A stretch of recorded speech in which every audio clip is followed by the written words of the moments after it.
Hello and welcome once again. You're listening to the voice of Free Arcadia. So excited to be back. We're always excited, like I say. This time we are taking on one of the most foundational pieces of Leiji Matsumoto media that there are. At one point, this was the touchstone for the Leijiverse, a sort of Rosetta Stone to understanding all the disparate moving pieces there within. And I'm happy to finally take a deep dive into Arcadia of My Youth. And I am incredibly excited as well to have a great friend of the show on board. He helped me dive deep into Space Pirate Captain Harlock, so it's appropriate to have him back. FumeiCom. FumeiCom, how are you doing today? I'm doing excellent. I'm happy to be back on, excited to talk about this film, and it's just an honor to be here among everybody here in this chat and in this stream, and I'm ready to have some fun.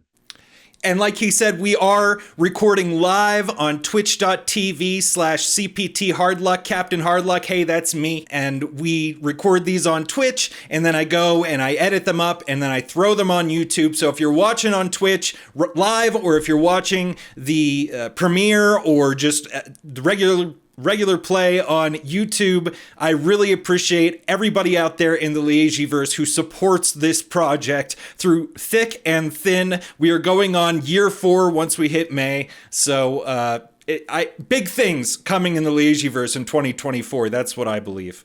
Arcadia of My Youth. Now, what is the precedent for this film? There are a few pieces of media that lead to this, and like I mentioned right off the top, Space Pirate Captain Harlock, a 77 manga and a 78 anime series produced by Toei Animation, and Arcadia of My Youth sort of acts as a prequel to that, but it's a very different canon. Well, sorta, and it's explained again through the Leijiverse's system called Toki no War, the Ring of Time, which we will get into. Also, you may want to watch the Many Faces of Captain Harlock video, and if you want to know more about Harlock altogether, I'd go check out that episode of the podcast.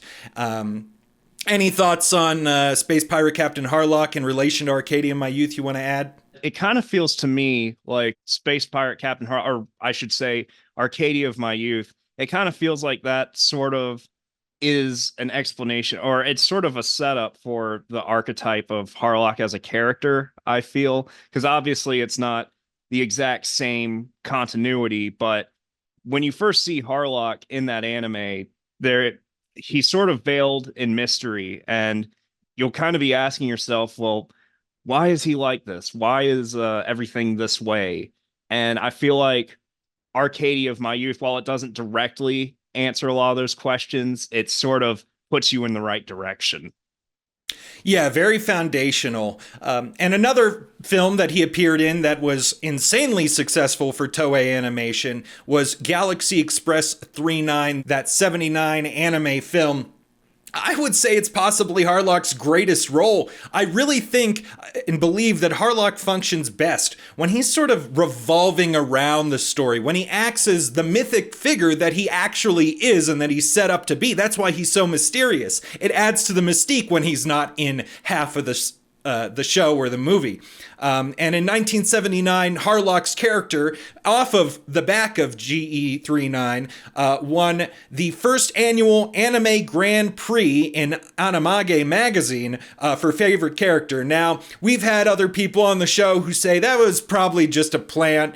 That was just, the magazine picking who it thought was the winner and trying to hype up their good buddies via Animage, who were very friendly to Matsumoto properties. But, be that as it may, he's still got that title. I mean, I guess I would agree with you in that it is Harlock's greatest role, potentially. Like his introduction in the anime proper, it sort of sets him up as this mythical figure in the universe, and it kind of leads you down a path of wanting to discover more about him. And I think it's that mystique that sort of gives him more of an appeal. And I think Arcadia of My Youth sort of satisfies that for most people. Yeah, and also to be noted that the change of his spaceship first appears in the 3-9 movie, going from the blue Arcadia, which if you just watched our iceberg video, you'll know that the blue Arcadia was originally green in the manga, as confusing as that gets. So, but the green Arcadia, as we know and love it, and as most people refer to it as, first appears in the 3-9 movie and will appear in Arcadia of My Youth. So, quick little note there, confusing as it is. And before Arcadia of My Youth is released in 82 is Queen Melenia, which immediately follows the Galaxy Express story with an 81 series and an 82 film. And it really fails to reach the same heights that Galaxy Express 3-9 did. It's got a bit awkward pacing because of its the release schedule of what I consider to be a superior manga release. It was actually released a page a day in a newspaper originally. And the only character from the previous Leijiverse properties is Queen Prometheum, who looks different and goes by Yayoi Yukino in Queen Millennia, where she is Queen Prometheum in Galaxy Express 3-9, who's wearing this mask and is roboticized and is the villain. So it might have been a little disconcerting for kids saying, wait, that's Queen Prometheum? The movie, in my opinion, is very poorly paced. We have another Free Arcadia episode on that movie. I have given it my full ire there, so I won't get too deep into it here, but it just doesn't stand up to where anime is going. And a lot of people at this time point to the cynical nature of things like Gundam in 79, but I would argue that's not really taken full hold in the early 80s yet. And it was mostly popular with teenagers and adults, whereas the Leijiverse always had a very young and vibrant, sort of a fun for the whole family feeling to it. I would say it's also reckoning against the style of Akira Toriyama in his Dr. Slump series. And actually, Queen Melenia appears in Dr. Slump, a little bit of a cameo there, trying to juice the Queen Melenia ratings of the series. It's just not working out. So the market is definitely shifting, and it's possibly also due to an oversaturation, a sort of tipping point with the Leijiverse. We've gotten just so much of it in the last less than a decade, and Space Battleship Yamato Season 3 premieres in 80, and it's getting middling reviews. People feel a little bit burnt out by the same story being churned out again and again. Matsumoto, again, not fully responsible for the Yamato series, as it were. So, but though it's his greatest property in Japan, it won a popularity poll not too long ago in Japan. It's probably his most notable series there. So, a lot of stumbling blocks, a lot of hard things for Arcadia of My Youth to get over. I guess I've never really thought of it, but considering how much content was coming out year after year, I mean, I guess it doesn't surprise me when you put it into context that people were probably starting to get tired of all of it. And especially by 1982. So I suppose Queen Millennia was airing side by side to Dr. Slump. Is that correct? Is that accurate to say? It seems to be that way since they appear on Dr. Slump. I would figure you'd want to. That seems to be a trying to boost, And it's interesting, right. Akira Toriyama is coming in as Toei's new token mangaka at that point, or maybe he's establishing himself as Toei's token mangaka. And Leiji Matsumoto served that role after Go Nagai. A passing of the torch, so to speak. Yeah, but in this instance, Akira Toriyama is already kind of superseded, and so it's a passing of the torch, but maybe not the way we would have normally thought. We'd think, oh, maybe Dr. Slump is on Queen Millennia. No, it doesn't go that way. Yeah, it seems that Toei's kind of in a scramble to recapture the Leijiverse magic at that point. And Matsumoto states in an interview leading up to the release of Adieu Galaxy Express 3-9, he's done with that series. He doesn't want to make any more Galaxy Express 3-9. So they can't go back to that. And so Toei's looking backwards and seeing Harlock as a safe bet. My eternal question is, why not Queen Emeraldus, which has a manga in 78 that runs for 4 volumes, popular enough to get an audio drama, are they perhaps gun shy? They tried really hard to appeal to the female audience with Queen Melenia. And are they feeling that this sort of backfired on them? Do they feel that Emeraldus is too butch? What is going on there? I think it's a hugely missed opportunity. I think that instead of going with this old Harlock story, why not give Queen Emeraldus her time to shine? So a little bit more source material for Arcadia of My Youth comes from Battlefield, manga series that Matsumoto worked on, World War II historical fiction, and this integration of this old historical manga into this space opera, futuristic space opera, is emblematic of the ancestral DNA that's baked into these Leijiverse themes.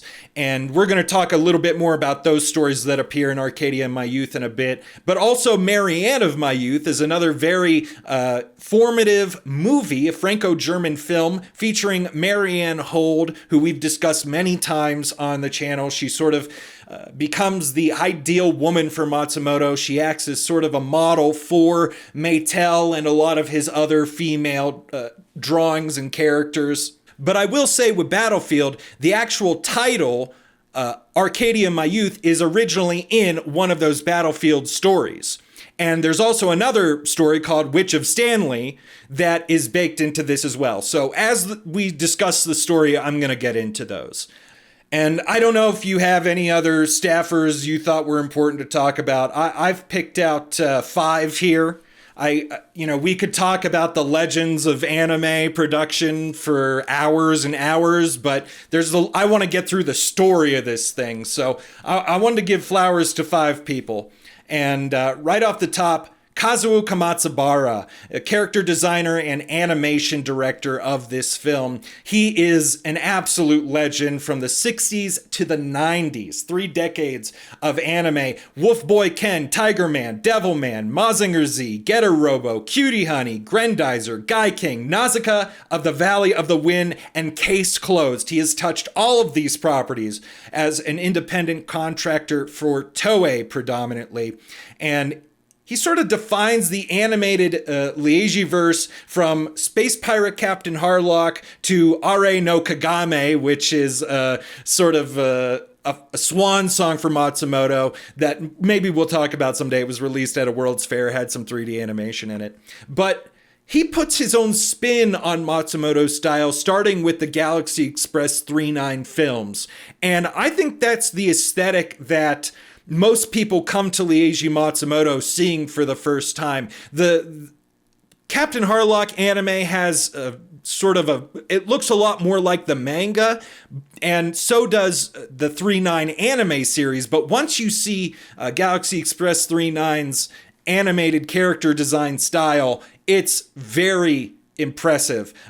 He founded O Production in 1970, which most notably I found they animated the cutscenes for Tales of Symphonia in 2003, the GameCube game originally.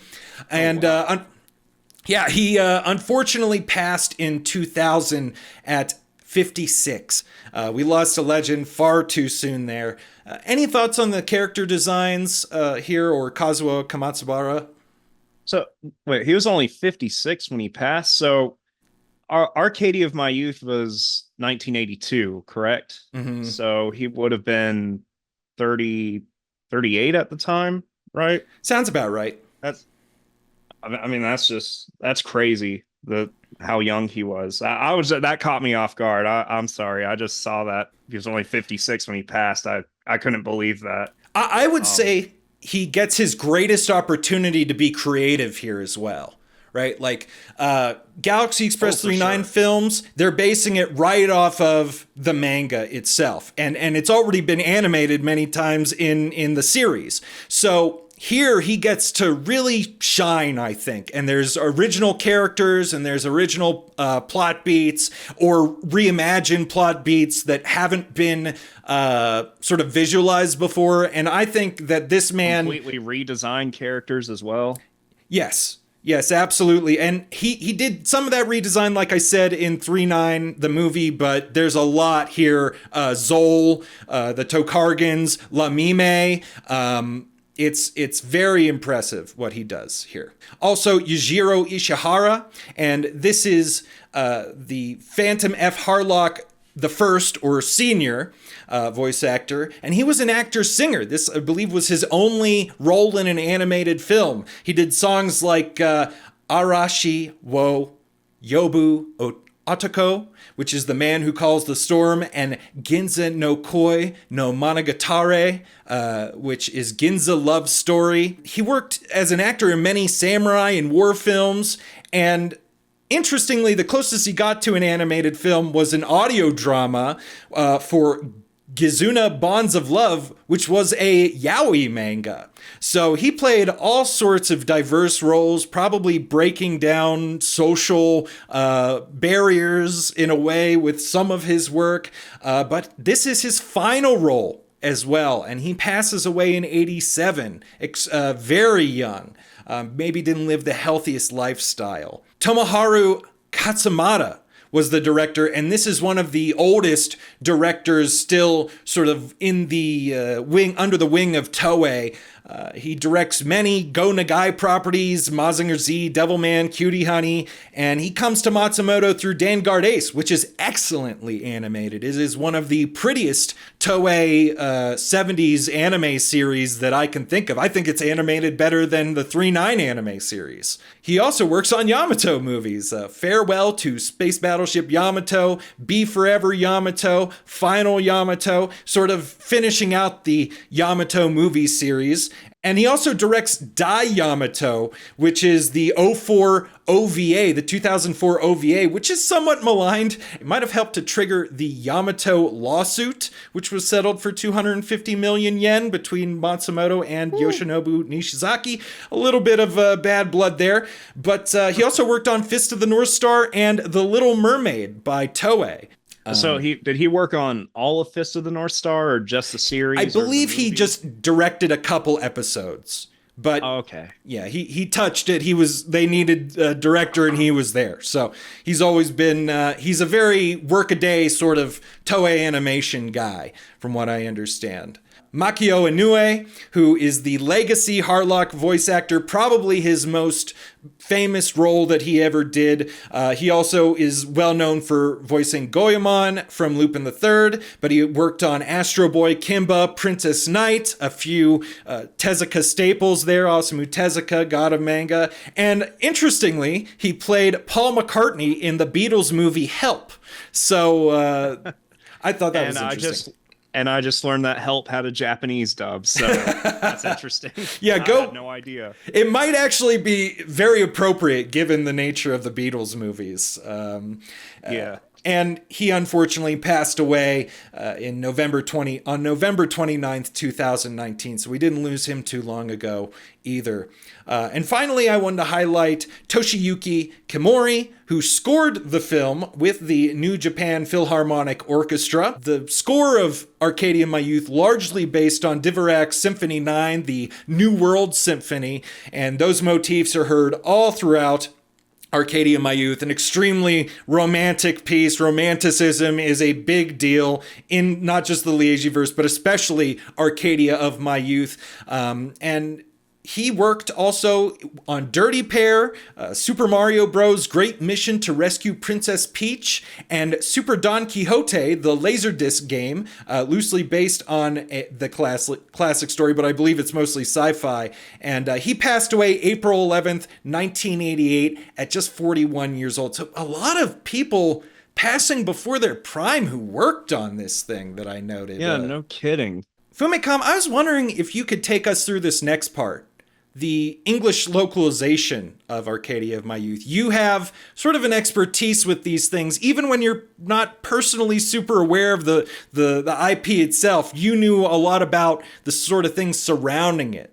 When this was dubbed into English, Toei contracted a Japanese-based company called Frontier Enterprises, and they were it was founded by William Ross, I believe, I think 1984 was when, actually it may have been earlier than that, but it was either late 70s or early 80s at some point.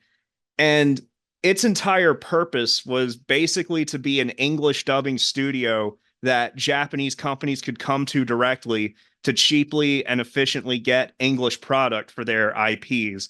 So this company just churned out a lot of English dubbed anime back in that time period, and they were mostly made to be shown on Japanese flights or have short theatrical runs in Japan, so that way tourists could have something to be entertained by that they could understand.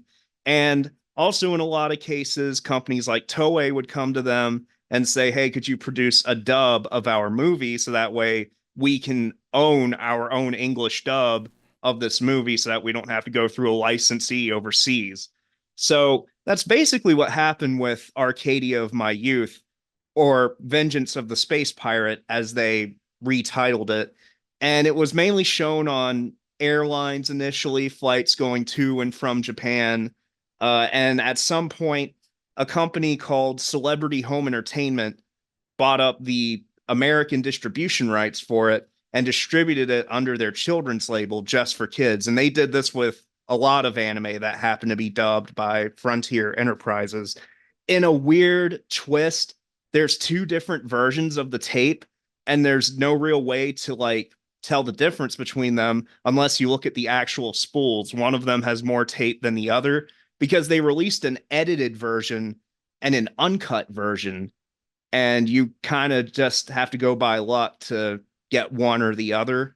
I personally haven't seen the edited version myself because I've only seen the English dub through the DVD and the Blu-ray, which is completely uncut. But apparently they cut out over 40 minutes of footage, which is not a small amount for sure. In the edited version, it was fairly faithful, of course, because it was dubbed directly in Japan. But I feel it also kind of suffers because they didn't exactly have an expansive talent pool. So they basically had to hire whatever English-speaking citizens they could find in Japan who would respond to newspaper ads. So you find a lot of dialogue in it that just sounds kind of flat and monotone. And they even tried dubbing the ending song, and it just kind of falls flat on its face, I feel. So whether or not it's a good dub, I guess it kind of depends on what you think a dub should be. Should it just be faithful, or should it take some liberties here and there to spice up the dialogue, or should it have talented Academy Award winning actors? But unlike the original Harlock anime, this is the only dub this movie has.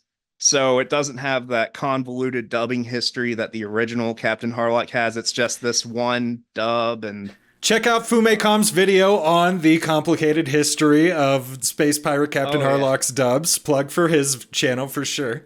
I feel like for most people in the English-speaking anime fandom, this was probably most people's first real introduction to Captain Harlock, because before you have the Ziv dubs of the anime, which were never completed. You have the Harmony Gold dub, which was very crazily done in a manner of speaking. Then you have some odd stuff like the William Winkler dubs years later. But this was probably the first proper introduction the English anime world had to Harlock for the longest time. You know what? I have some competing views with you on this dub. And I did want to fill out some things. I did discover that Peregrine Films might own Celebrity Home Entertainment. So that is another publisher name that is on the Vengeance of the Space Pirate VHS. I will say that may be true. I had never heard of it before, but I've mostly only ever looked into their Just for Kids label because that's the label that's put out a bunch of anime. And you had some great information on Frontier Enterprises that I was not aware of.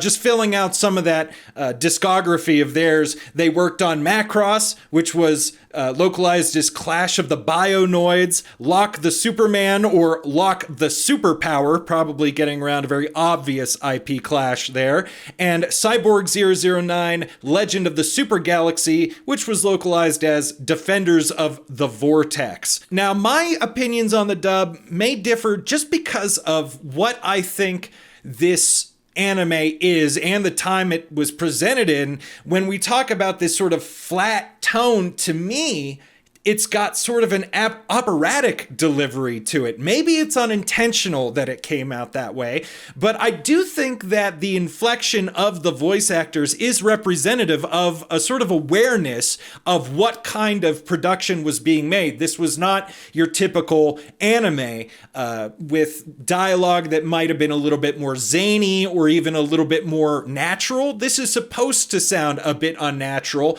because of that operatic tone. And frankly, I don't think we get another Harlock dub of this quality until the Galaxy Express 39 movie in the 90s gets redubbed. And I do want to talk about one particular person from Frontier Enterprises, Lanny Broyles, who also appears in Lock the Superpower. He also did voice acting for Ys 3, YS3, if you're familiar with that series, which was released on CD for the PC Engine. Well, it's called TurboGrafx in America, right, but the CD add-on to that.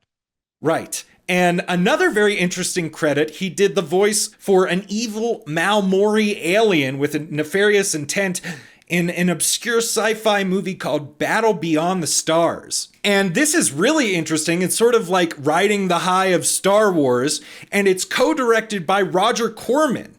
So Roger Corman, actually, his company, New World Pictures, releases a dub of Galaxy Express 39 at some point. So maybe Corman's knows something about Frontier Enterprises. I'm not quite sure. I don't want to get too deep into that right now because we may have a very special episode of the Free Arcadia podcast on the Roger Corman dub in the future. So maybe, hopefully, please. So, and also interesting that Ys 3 comes up in this as well. So a little hint there. But yeah, and anything else to add on? I will say then it's also released by Best Film and Video in 1995 as not Arcadia of My Youth, but My Youth in Arcadia, which I believe is a mistranslation by the actual Japanese. I believe that restores the cut content, does it not? You may be right on that. I may actually be wrong about Just for Kids putting out two different versions. But that's what I had always assumed because I remember looking for that on eBay and seeing that some releases, the VHS tape had a bigger spool of tape than the other. Mm-hmm. And that was what I had assumed. But that may not have actually come to fruition until Best Film and Video released it. That's probably when they finally released the uncut dub. Because the same year, Arcadia, it gets released as Arcadia of My Youth by Animego on Laserdisc. So it's still a little vague out there. It's kind of hard to put all these pieces together because we don't have the greatest documentation going around. If anybody wants to correct me, feel free. I believe Animego also put it on VHS as well. And I only say that, I only piped up on that because I was recently watching a Lupin movie with a friend of mine on VHS. And at the end of it, it has a promo. And it just had their title scrolling up and it said Arcadia of My Youth and it had all the formats available and it said like Laserdisc, VHS, all that. Mm-hmm. I believe Best Film and Video, because I do own a couple titles that they've put out. I think they just sub-licensed stuff from other companies and just had them out just so more copies could be out in the wild because they've put out stuff like Lupin movies and stuff like that simultaneously with other companies, but I'm just kind of spitballing with them at that point. I don't have any definitive info on that. So between the 87 release of Vengeance of the Space Pirate and 95's Animego release, however you want to pronounce it, a little unclear perhaps where the full restored cut comes in. A lot of the cut content does involve it's the intro and the World War II scenes, which have some very questionable imagery in it, so it's a little bit understandable. But yeah, I believe it's 40 minutes of that is cut. So quite an interesting quite an interesting history leading up to 95 there. I will say your opinion on the dub, it's probably not too far-fetched because I can't remember which actor it was, but a while ago I was reading an interview somebody had with one of the voice actors who was from Frontier Enterprises, and they actually claimed that at least when he approached the dubbing work, he sort of approached it with that classic thespian style of acting. So I do believe that you're onto something with Yeah, that. I believe that, that's why you have Yojihiro Ishihara as the voice actor for Harlock Sr., basically, at the intro, he is, got that stage performance sort of ability to him. And I believe even in the Japanese dubbing, that was extremely important to them. So that was probably instilled by Toei to approach it in that manner. And I think that the odd delivery throws people off because they're not expecting opera in their anime. And if you're looking at what's going on contemporaneously in 1987, as far as dubs are concerned, I think this is kind of a standout, actually, if we look at it with a historical lens and not a modern lens. I think you're onto something with that. I'm a person. I If there's a dub available for an anime, I always prefer to watch it dubbed. That's just how I am within Same. reason. But I feel like, at least for me, as I kind of hinted at when I was talking about the dub, I would actually recommend watching this in Japanese first, and then if you're curious, watching the dub after, because I feel like, regardless of the actual quality of the dub itself, I think it will probably be distracting for most people who are watching it, and it'll kind of detract from the viewing experience yourself if that's your initial viewing experience is through the dub. So I Epic would recommend doing performances. that. Yeah, epic performances in the original recording, in the Japanese recording. So they are not to be overlooked in any way, shape, or form. But at least I will say that the dub is fairly accurate as well. So if you do watch Yes, it the is. dub, you're not going to be missing any huge plot points as long as you're watching the restored version and not the version with all the World War II stuff cut out. So Oh, I do have one more anecdote that I just remembered that is kind of humorous. I don't know if you remember, there was a period of time where if you went shopping at Walmart, they would have like this sort of bargain DVD bin in like the middle of the toy section. Do you remember that, or is I that just remember me? big boxes of DVDs at Walmart. I think they still have those. So, Well, see, this is the opposite. They'd have like a whole, at least at my Walmart when I was a kid, I remember this was like maybe 2004, 2005. So I was like 6 or 7. So that just kind of dated myself for everyone watching. But that they'd have like their regular DVD section with all the normal movies and whatever. But then in the middle of the toy section, there was one single wall that would have like bargain bin dollar DVDs and very slim cases. And they were mostly public domain cartoons like, Betty Boop, Popeye, Felix the Cat, and stuff like that. But there was a company putting out those DVDs called East West, and they were putting out bootleg anime dubs just on that shelf. And of those titles, Arcadia of My Youth was one of them. And they literally just took the old VHS releases and just burned them to DVDs and then sold them in Walmart for like $1. So with the questionable war imagery in it. that I could not tell you because I actually don't own that DVD. So I don't know if they Oh, I copied see. I don't know if they copied the Just for Kids version or one of the later Animego version. I'm Gotcha. assuming they did the Just for Kids version because that same company also bootlegged the Ziv dub and sold it on bargain bin DVDs.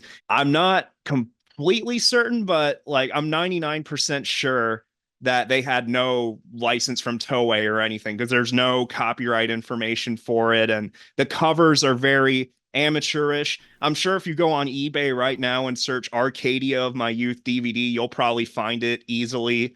It's like a very amateur looking cover, and it's not going to have any copyright info on it other than the company that actually released the DVD. I definitely Uh, saw it while I was looking for release information, so I know which one you're talking about. It does look very questionable. So yeah, we'll show it here in the edit. and I believe those DVDs, they didn't only have that movie on it. I think they also had some bootlegged episodes of Force 5, which also has Leiji Matsumoto content on it with Vanguard Ace and Star Zinger, a whole bunch of stolen Leiji Matsumoto stuff that in around 2004 to 2005 you could buy for a whopping $1 in the toy section of Walmart. FumeiCom, I can always count on you for the obscure bootleg DVD information that I would never have remembered in a million years. So thank you to adding that. Yeah, a lot of sketchy releases of this thing. Before we get into the story, I just want to mention that this actually has a beautiful trailer. It's uploaded in at least 1080p high definition on YouTube. I strongly urge y'all to watch it. It's actually got a bunch of original animated sequences that do not appear in the film. Totro's hair is very dark for whatever reason. And there's a huge mislead in it as to who shoots Harlock's eye out, where you see, it's not too much of a spoiler to say Zol, a friend who ends up being a friend of Harlock, appears to shoot Harlock in the face, and you have an original animated sequence of him going, with his eye leaning back. So, very good trailer. Have you seen the trailer?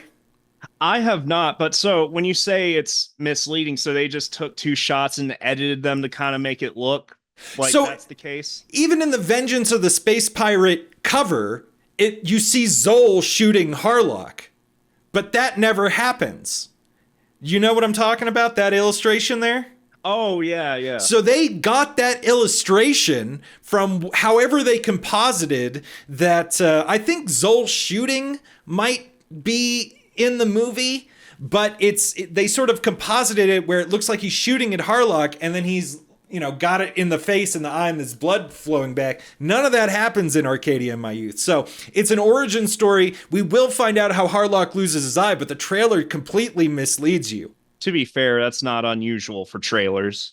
It's true. I didn't know that anime movie trailers would have so much original animation in them, though.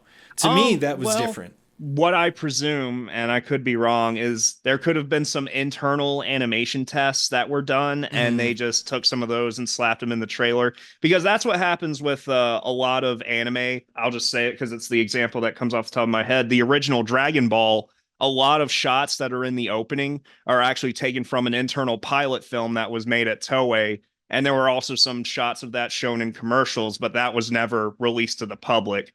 So that's very likely what it could be. They could have just had some footage from a pilot and they just used it to fill up the trailer because they probably didn't want to spill all their beans, so to speak, in the actual trailer for the movie, leave some surprises for the viewers. Yeah, there's also a promotional sort of video for SSX, which is the anime series that is supposed to directly come after this movie. And it has its own sort of maybe animation test, maybe a little pilot sort of minute or two long thing. It's got Harlock fighting off like skeletons on a planet somewhere that doesn't happen. That series was cut in half, so maybe it was intended to happen, but it is very interesting to get all this original animation. So if you watch Arcadia of My Youth and you want to see a little bit more, go check that trailer out. I think it's cool. I'm ready to get into the story. How about you, FumeiCom? Sure, let's do it.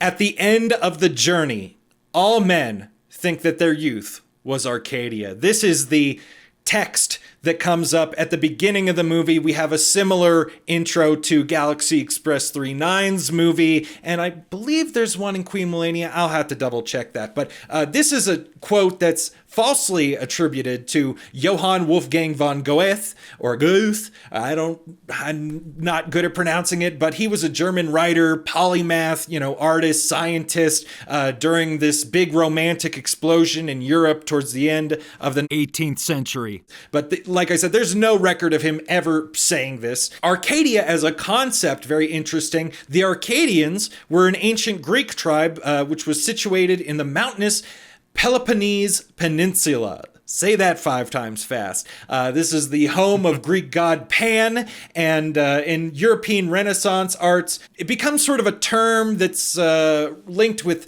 the celebration of an unspoiled wilderness, and people were kind of rejecting the death of God at this point a bit. People really romanticizing nature. You get that term, romanticizing. It's also interesting that there is a famous Latin phrase, et in Arcadia ego. Even in Arcadia, there I am. And this is an example of memento mori, which is a reminder of death's inevitability. And this is all very much in line with what Arcadia means to Leiji Matsumoto, what it means to create stories for Leiji Matsumoto, and hopefully this is just kind of a crash course on Arcadia. Why is it so important? What does it mean? Well, the inevitability of death is a big one. The opening scene, Explorer Phantom F. Harlock I, flying his Arcadia, a small fighter plane or just sort of a jumper plane. I'm not quite sure how you refer to these things, so somebody more mechanically inclined will probably yell at me later. And you get this slow, stirring narration over top excerpts of Symphony No. 9's first movement, like I said, the Dvorak piece.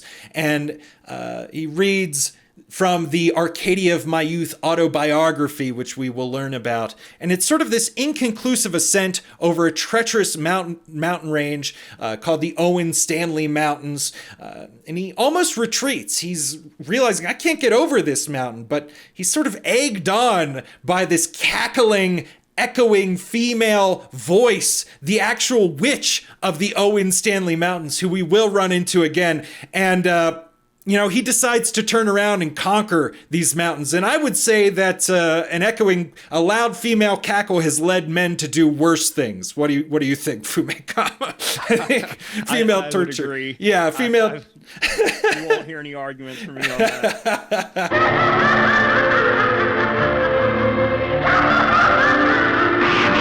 And so he ditches all but 10 minutes of his fuel for a final approach, kind of gets up over these mountains. We maybe see, does he do it? It's very inconclusive. And we cut from the mountains to a drawing of the mountains to a closing book titled Arcadia. And we get the opening credits where we start to see Captain Harlock's face, or at least the captain's face, we'll call him for now.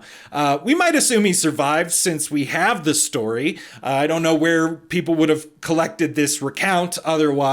Maybe it was pseudepigraphic. I believe that's the term you call when somebody writes something that they didn't actually write, like it happens a lot.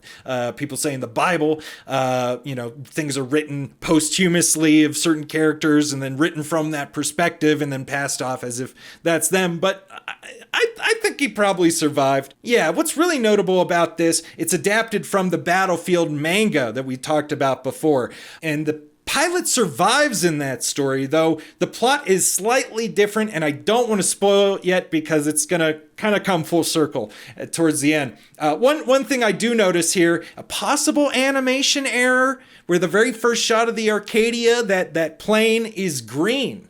But it could also be potential foreshadowing. Not quite sure, but it is red when we see it. Any thoughts on this opening scene? I didn't notice that animation error when I first saw it, so it didn't really stick out to me. I definitely think the opening was really well done, and it kind of, you see it initially and you think, oh, what does this have to do with anything? And it kind of, I think it provides a good setup without really setting anything up, if that makes sense. Yeah, if you're familiar with the Battlefield manga, maybe you'll get what's going to come out of it, or it'll all make sense in the end. But if you're not familiar so much, it does seem a bit like like we're going to go into this non sequitur. Like I said, it's not your everyday manga.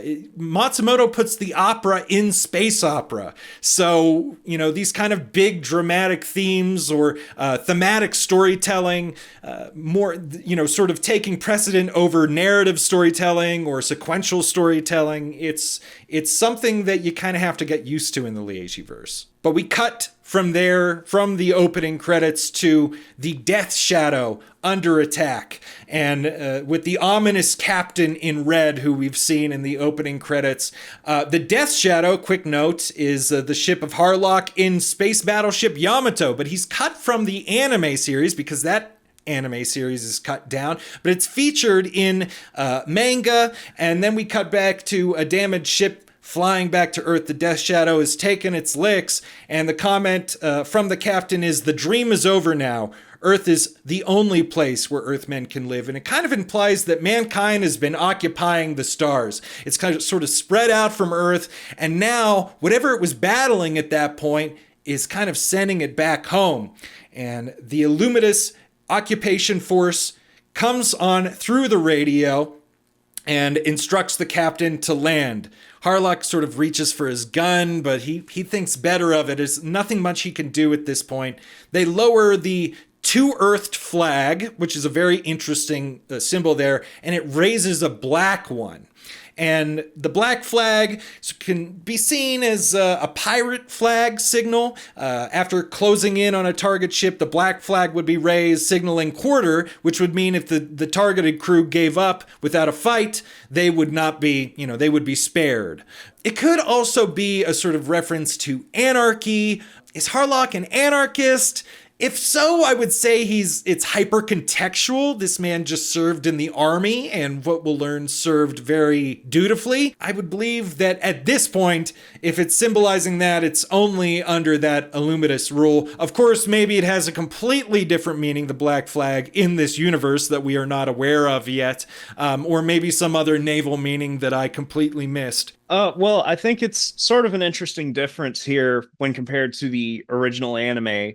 In the original Space Pirate Captain Harlock anime, and I guess I would say by extension the manga, though I don't want to speak authoritatively on that because I haven't read all of it, the people of Earth are very complacent with what's going on. Of course, Earth isn't occupied by an alien force in the original story, but here we kind of see that, since it's been taken over, there's kind of multiple factions of Earthmen. You have the rebels who want to take down the occupation, and you have a few like in the higher government positions that are trying to cooperate with the aliens and do whatever they have to maintain peace. And Harlock is basically, he's kind of done with the Earth and he wants to take Earthmen somewhere else, but he's just at his wit's end and just can't find anywhere that's inhabitable for the humans. So yeah, especially at this point where they've just taken the big loss. It seems like the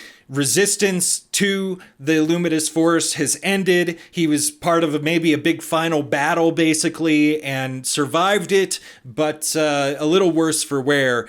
But hope seems to be trickling in. Pirate radio broadcast sort of creeps through the radio after he gets that initial Illuminatus message, and it's reciting all of this hopeful prose. And I'm going to recite some of it later on, but there's just so much of it. Just take my word that it is beautiful and stirring. And the captain says, Maya. And we can sort of infer then that the voice that's coming through is somebody that he knows, a voice that he recognizes. Whereas, the greater force might not know who this is yet. We find the occupants are also listening to this radio broadcast. And soon after she makes her comment, a song plays almost as if she's singing through the radio. Like I said, in the dub, the singing is cut out. They didn't hire an English voice, an English female singer to sort of replicate that song for whatever reason. But we do see that the occupants of that ship are struggling. One seemingly just dies, and they're refugee aboard this ship heading back to Earth. The captain sort of crash lands the Death Shadow onto the runway there, and the occupants are sort of speaking out the side of their mouth about the captain and the Sol System Federation, which might have been the Earth government before that. I'm sick of hearing about our invincible fleet. And it sort of probably echoes the lament of civilian Japanese at the end of World War II, after constantly being, spoon-fed this propaganda from the Japanese Empire of how great they were. Like I said, like we've talked about before, the Yamato, this giant battleship, the biggest battleship ever, this unsinkable ship, goes down in one battle. So it's quite clear to the Japanese, they're not stupid people. They see that they're losing a war, even if they're being told that they were going to overcome the struggle here. The Illuminatus, after the Death Shadow is landed, they quickly board the Death Shadow and they tackle Leiji Matsumoto himself. His lines get cut in the dub, but he's sort of like, oh, how horrible. I believe that is Matsumoto's voice that you hear in the subversions. So there are many cameos of Leiji Matsumoto in his films. He appears in 3-9, and we talked about that in the Iceberg video. Go watch that. The soldiers approach the captain, who they identify him as Harlock, and they immediately disarm him. This approaching soldier blames the quality of the runway, but he sort of says, but you probably just wanted to wreck this ship, didn't you? And Harlock's like, yep, that's true. soldier tells Harlock to report to GHQ by 10 and recounts that they had met in battle. It was a close one. Harlock sort of says, you must feel great to have finally won. But the soldier doesn't really seem to take any solace in that. He says that I felt like I was going to die a lot out there. And he finally identifies himself as Zol from Tokarga. And Zol is a character that does appear in Space Pirate Captain Harlock, this bizarrely shaped egg-headed alien that fights for the Mazone. We have a funny little video that I put together of Zol being handed in Space Pirate Captain Harlock a drink, and he kind of doesn't have a mouth, and he just like lingers with this drink in his hand for such a long time. FumeiCom, I think you actually originally pointed that out in our... Yes, I did. That was a long-running joke for me when I first watched that anime. Yeah, and I appreciate that inspiration because I got quite a few views, so I appreciate... That's awesome. Oddly enough, future Tokargans in Space Pirate Captain Harlock appear in plain humanoid form. They're the clear sons of Zol in that anime look just like normal humans, and so do the rest of them. They're an entire race subjugated by the Mazone, the oppressive force there. So it kind of makes actual sense, though. It's not too different. Actually, the weird change is made in that anime and not this film. So in the manga because I haven't read all of it. They do not. Know Zol is in the manga. Do they show his children in the manga? They do not show so much of the Tokargans after Zol. They're not sort of like a central piece, and actually the manga doesn't really end properly, so at least that's what I remember from the manga. So yeah, I don't believe there were humanoids Tokargans in the manga. I'll correct myself later if need be. They just sort of expanded on, and maybe they didn't want to animate all these goofy looking aliens when they had to make so many crowds of them. Animators probably better at animating humans at that point. It's revealed that the Tokargans have already lost to the Illumitus in Arcadia of My Youth, and they've been subjugated and are working under them as well. Harlock, exiting the ship after getting these orders to attend the headquarters, sort of starts walking in different directions. Zol's like, what you doing, bro? And he's like, I gotta visit somebody. Zol's like, who? You got family? He's like, nah, I ain't got no family. And Zol's just kind of like, all right, be there in 2 hours. Everybody sort of trusts Harlock, maybe more than they should at this point. But Harlock's just got an air to him that people are like, all right, okay. Gets away with a lot, I'll just say that. He's very disarming. Right. And so Harlock's walking through this sort of ruined human civilization that we see, and we start to hear the voice of Free Arcadia play once again. Hey, the voice of Free Arcadia, that's the name of this podcast. Hey, Free Arcadia podcast. Oh my God. Hey, why did it take 11 episodes to get to this one? I don't know. Maybe I was working up to it. And Harlock is walking through an alley and encounters Illumitus running up, and they shoot down 2 armed Earthmen. Armed Earthmen, a very strange thing to see in this completely disarmed, occupied force. And Harlock cuts them off and defeats them as they're running down some stairs underground, and he sort of runs in their direction, and he defeats 2 more Illumitus who are attempting to sort of cut down this door underground. He kills them, rams the door off of its hinges with his shoulder, which you can imagine would take some considerable force considering this is a future door. And he reveals a radio soundboard with a single rose upon it. And this rose imagery is very deliberate. Most widely noted is a reference to Eileen Nern, codename Rose, a French resistance radio operator who worked for the UK's Special Operations Executive. They were in France during the World War II occupation of the Germans in France. And the purpose of this SOE was to basically conduct espionage, sabotage, reconnaissance in those occupied countries, and to defeat the Axis powers from inside. She was tortured and sent to a concentration camp. And we do see throughout the rest of Arcadia of My Youth that this theme of occupation is very deliberate. A lot of people say, yes, it's very similar to France being occupied by Nazi Germany, but you could also say it's very similar to Japan being occupied by the American forces after World War II. Matsumoto has plenty of personal experience to draw from when it comes to occupation. I'll also point out that there was another Rose that actually broadcast far more and more publicly. Eileen Nern's broadcasts were generally very secret, very private. These were secret messages that were being sent. But what was very public was the Tokyo Rose. This is far less historically glamorous, but this is also far more speculative, and I'm kind of shoving it in there. It was a Japanese propaganda broadcast designed to demoralize Allied forces, and all of the messages were delivered by female voices, and basically revealing U.S. losses and talking down the American forces and trying to make them feel hopeless. Tokyo Rose was a name actually given to these women by the Allied forces, these soldiers. None of them ever called themselves Tokyo Rose, even though they did use code names. The Tokyo Rose sort of became a satirical character used in U.S. propaganda, sort of portrayed as a devious harlot of sorts. And one woman, Eva Taguri, was charged for treason as Tokyo Rose, though she went by Orphan Anne on NHK's The Zero Hour, which was this propaganda program, 75-minute long program with skits, news reports, like I said, propaganda news reports, and popular American music to sort of draw in the troops who were in the South Pacific Theater at the time, probably not getting a lot of radio stations, wanting to hear American music, and then getting a healthy dose of propaganda along with it. And really, studies showed that it wasn't super effective. In 1968, they interviewed 94 men. They recalled listening. 89% recognized it as propaganda. Under 10% of them felt demoralized by it.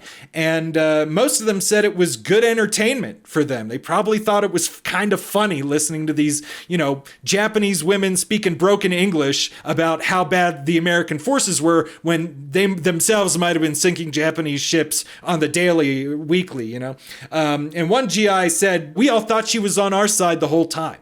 So maybe felt the sort of unwillingness to participate in NHK's program instigated by the Japanese Empire. But Eva Tagorum was a daughter of a Japanese immigrant who was trapped in Japan. She was attending to a sick aunt, and then Pearl Harbor happened.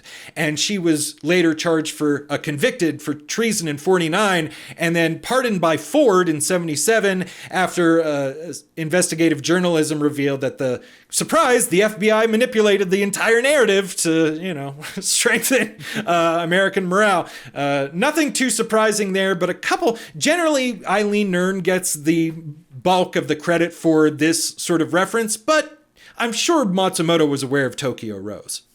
Cutting back to reality, Harlock dramatically returns to the HQ right at 10 o'clock, as promised. He's always sort of this deus ex machina, even applying to, meeting times, basically. The Illumidas are green, their faces are covered in hair, and actually their eyebrows go into their sideburns. These damn hairy Euros and probably some hairy Americans that Matsumoto saw, way hairier than the people he was used to growing up while Japan was occupied by American forces. And maybe he saw some pictures of old hairy Germans and Frenchmen growing up. His father was trained by French pilots before he became a pilot in World War II. We will find out, let me get to that in a second. Zeta, the leader of the Illumidas occupation, returns the Arcadia book. He returns it to Harlock saying, "You'll never win any battles with books." And a very sort of deliberate, anti-nerd sentiment there. Harlock's got a little bit of nerd in him, too, maybe. Reaching out to us manga fans and comic book fans at that time. The Illumidas general states that the Earthmen, another general that we'll run into, I don't believe he's ever named, at least in the sub, this other general says that the Earthmen are easily adapted and are now wagging their tails to the Illumidas occupation. But Harlock is confident that Earthmen are not cowards. Prime Minister Trider enters. This is that Earth force that FumeiCom was alluding to earlier that's looking to sort of bond things, the leader of the Occupation Collaboration Cabinet. And he claims that he's almost arrested the voice of Free Arcadia. But Zeta protests. He says, we don't need to arrest her. We can use her. And basically maybe wanting to create a Tokyo Rose situation out of the deal. Triter identifies Harlock then, and he's shook. He's like, this man is dangerous. And he sort of finds a reason to excuse himself to get back to work on finding the voice of Free Arcadia. Zeta goes, an unprincipled man in Japanese, and in the dub he goes, a useless individual. I kind of like a useless individual a little bit more. Zeta sort of motions to the Illuminos general, and he offers him the opportunity to fly again under the Illuminos forces. And Harlock quickly is just like, nah, I ain't gonna do that. He calls him, the general calls him insolent and sort of tries to slap Harlock, but Harlock just grips him and just is wrecking him. And Zeta's like, let go of him. This reflects, like I said, Matsumoto's own father, who did fly in the Japanese Air Force. He was high ranking, and he was trained, like I said, by French pilots, as many Japanese pilots were. He sort of bites French in the butt. Like we said, they did get occupied by Nazi Germany at that point. And after this, this man, Matsumoto's father, has probably sent quite a few men to their deaths. And, maybe not even just through kamikaze, but just leading these attacks, a little bit of survivor's guilt that is present in a lot of soldiers after war. And he refused to ever fly again, even for commercial purposes. Maybe, not wanting to support the Americans in the occupation either. Whatever his reasons are, he was seen as a man of principle by Matsumoto. And so the angsty general says, there's nothing more for you to do. There's nothing for you to do anymore. You'll never fly again. Give him his food coupons and get him out of here. And Harlock is given food coupons by I guess it's Lamime in this, and it's Mime in Space Pirate Captain Harlock. Do I have that right? Yeah, it's La Mime here. All right, flip it in all my notes. That's my dyslexia acting up. La Mime, who is a reference to Mime in Space Pirate Captain Harlock, and she just says, eat up, man, there's not much food left. It seems kind of akin to the concept of, well, they call it food coupons, but it seems like it's just a pass to access Earth's provisions. Mm-hmm. So I think that's kind of odd verbiage to use there, but it might have been called food coupons during the Japanese occupation. The American occupation of Japan. Kind of like food stamps, basically. But there's not much food left. So right. Harlock takes his coupons to the nearby tavern to get a meal, and he's immediately heckled by the Illuminous grunts. Hey, he might have scratched one of our ships. Well, he probably did a bit more than that. From what we heard from Zol earlier. He goes to the bar, starts eating his meal, and identifies a small, cloaked, bespectacled engineer. He's got wrenches on his collar. Harlock has a 9-9 on his collar, which you might note as the nines being important in the Leijiverse, maybe a reference to Submarine Super 9-9, but sort of a number of death and incurring renewal soon after. He's thinking to himself, watching this man scarf down his food. I know how you feel. But after he eats his food, this little man dons a wide brim hat, walks over to Harlock, and he's got a big bottle of Handsome brand sake and says to Harlock, don't die. And Harlock's like, I was feeling bad for this dude, but he's feeling bad for me. He can tell I'm feeling pretty bad too. On his way out, the cloaked man is tripped by an Illuminus, but he, right after being tripped, goes after some food that the Illuminus had just discarded. And he's a bit dog-like here. The Illuminus steps on his hand as he tries to get the food, but the cloaked man is a little bit buff, maybe a little bit strong for how little he is, and he yanks the food from under the Illuminus' foot, who knocks him over, and he starts chowing down. Like I say, he kind of looks like a dog on his knees here, and the Illuminus soldier, upset, he goes to clock him in the back of the head, but we get Harlock's fist coming right to his face, and this initiates a giant bar brawl. It's actually one of the more fantastically animated sequences in this movie. The cloaked man ends up we find that he's a bit lecherous too. He sort of goes through this fight, knocking people down. He takes a broom. He ends up poking this lady in the butt with the broom, accidentally at first. But then I guess he gets an idea, and he just sort of jumps on her backside. This giant madame who's protecting her other hookers, basically. She's sort of a lady of the night, leading ladies of the night, presumably who are being used for the pleasure of these Illuminatus generals who mainly fill up the space. And we find that the Illuminatus soldiers are very untrained, very, sort of aggressive. They end up fighting each other through the confusion of this bar brawl. Mainly, they're fighting each other. And Harlock and Totoro just kind of weaving throughout it. And Totoro, the cloaked man, jumps on the backside of this giant lady and just sort of starts bumping and grinding. In the dub, it's like, what are you doing? But in the Japanese, it's clear. It's like, you're a pervert. What do you... Get out of here. Maybe a man could empathize with Totoro in this position, given that all the women are being subjugated by the Illuminatus for their pleasure. And Totoro probably not, a lot of women probably not going to Earth men at this point. There are a lot of, like I said, beautiful women who are dressed as ladies of the night in this situation. It's a big, crazy scene. Totoro and Harlock meet up afterwards. Harlock gets out of a hold of the Illuminatus generals, and Totoro's like, that was fun. Let's get out of here. It's definitely a really fun scene. I think my favorite part of it is it's like a part where someone goes to punch Totoro in the back of the head, and he kind of ducks and then gets back up and ends up using the top of his head to like hit the guy who's assaulting him like square in the jaw. Something I will kind of say is I think that scene alone, I think it perfectly sort of establishes the dynamic between Harlock and Totoro. And you sort of get the idea, the concept of show, not tell, that, oh, these are two kindred spirits. These two characters are perfect matches for each other. But I feel the weight of that kind of gets lost in probably what we're going to discuss here in just a minute when we dive into their memories. But I do really enjoy that scene. And it's a lot of fun because I definitely feel this film definitely kind of tones down a lot of the more comic aspects of the Leijiverse.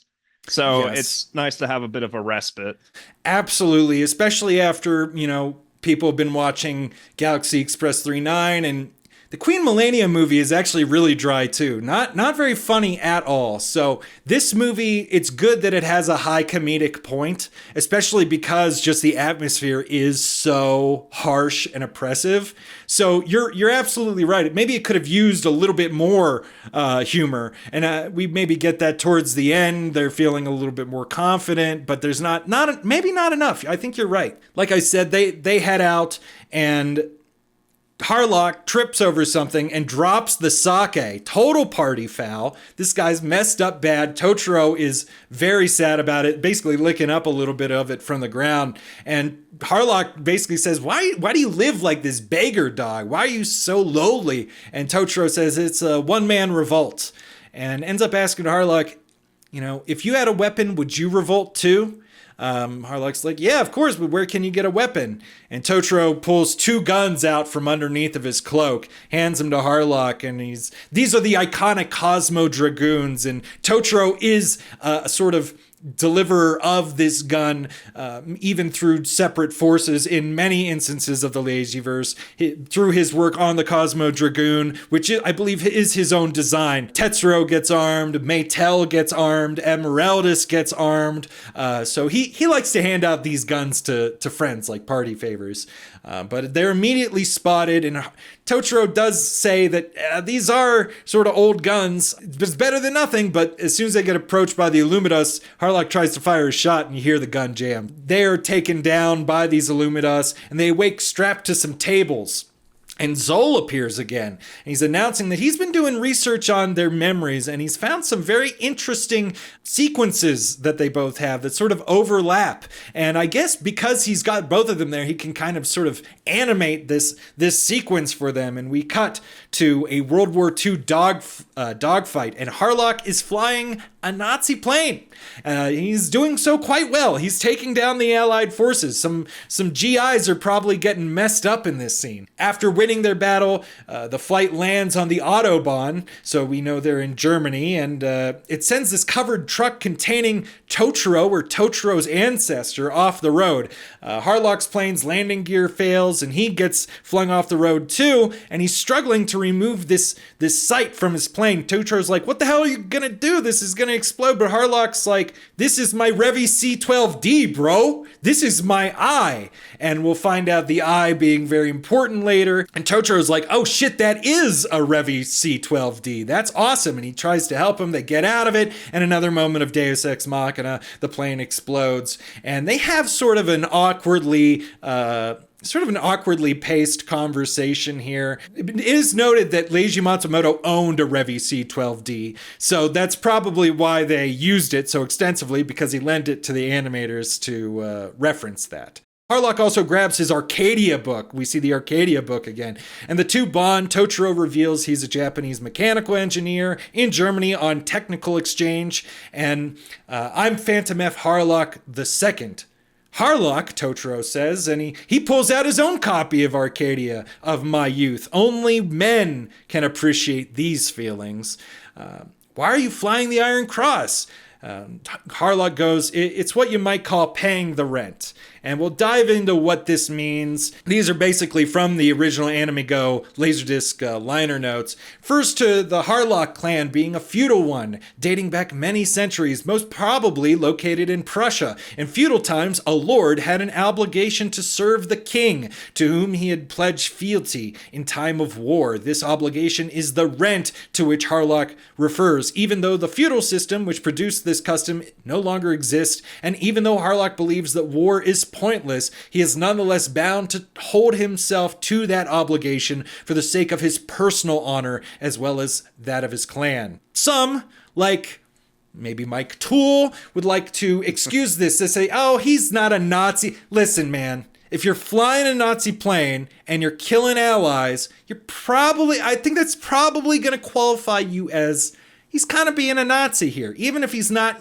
I was just following orders, is sort of deal. But we will find that he's going to pay for this allegiance, as most people do in Leiji Matsumoto's stories. There's usually some sort of price to be paid for aligning with the wrong side. They both think it's a bit of a pointless war, and Totoro would rather work on travel to the moon, foreshadowing he's probably going to, have ancestors in space someday. We notice that the Allies and Axis start to battle, and Totoro's just painting the skull and crossbones as well as a big Arcadia on the plane that Harlock is now going to fly out of this battle. And Harlock tells Totoro, get out of here, dude, when he's about to take off. But Totoro's pretty much trapped. Harlock says, get in the fuselage of this thing. If you get shot, it's not my fault. As Harlock takes off into the sky, another dogfight ensues. Harlock is psyched to use the Revi C12D again. He's really good at using his eye to kill people. After this battle, Harlock notes, the controls feel kind of sticky. Is there anything going on with the elevator wire back there? And Totoro's like, it's fine. I'm good. Oh, God. And, it's a little odd feeling. It's a little odd situation here. They realize they got 10 minutes of fuel left, and they're approaching the Swiss border. After this dogfight, they're like, we're getting out of this war. We're done with it. Let's go.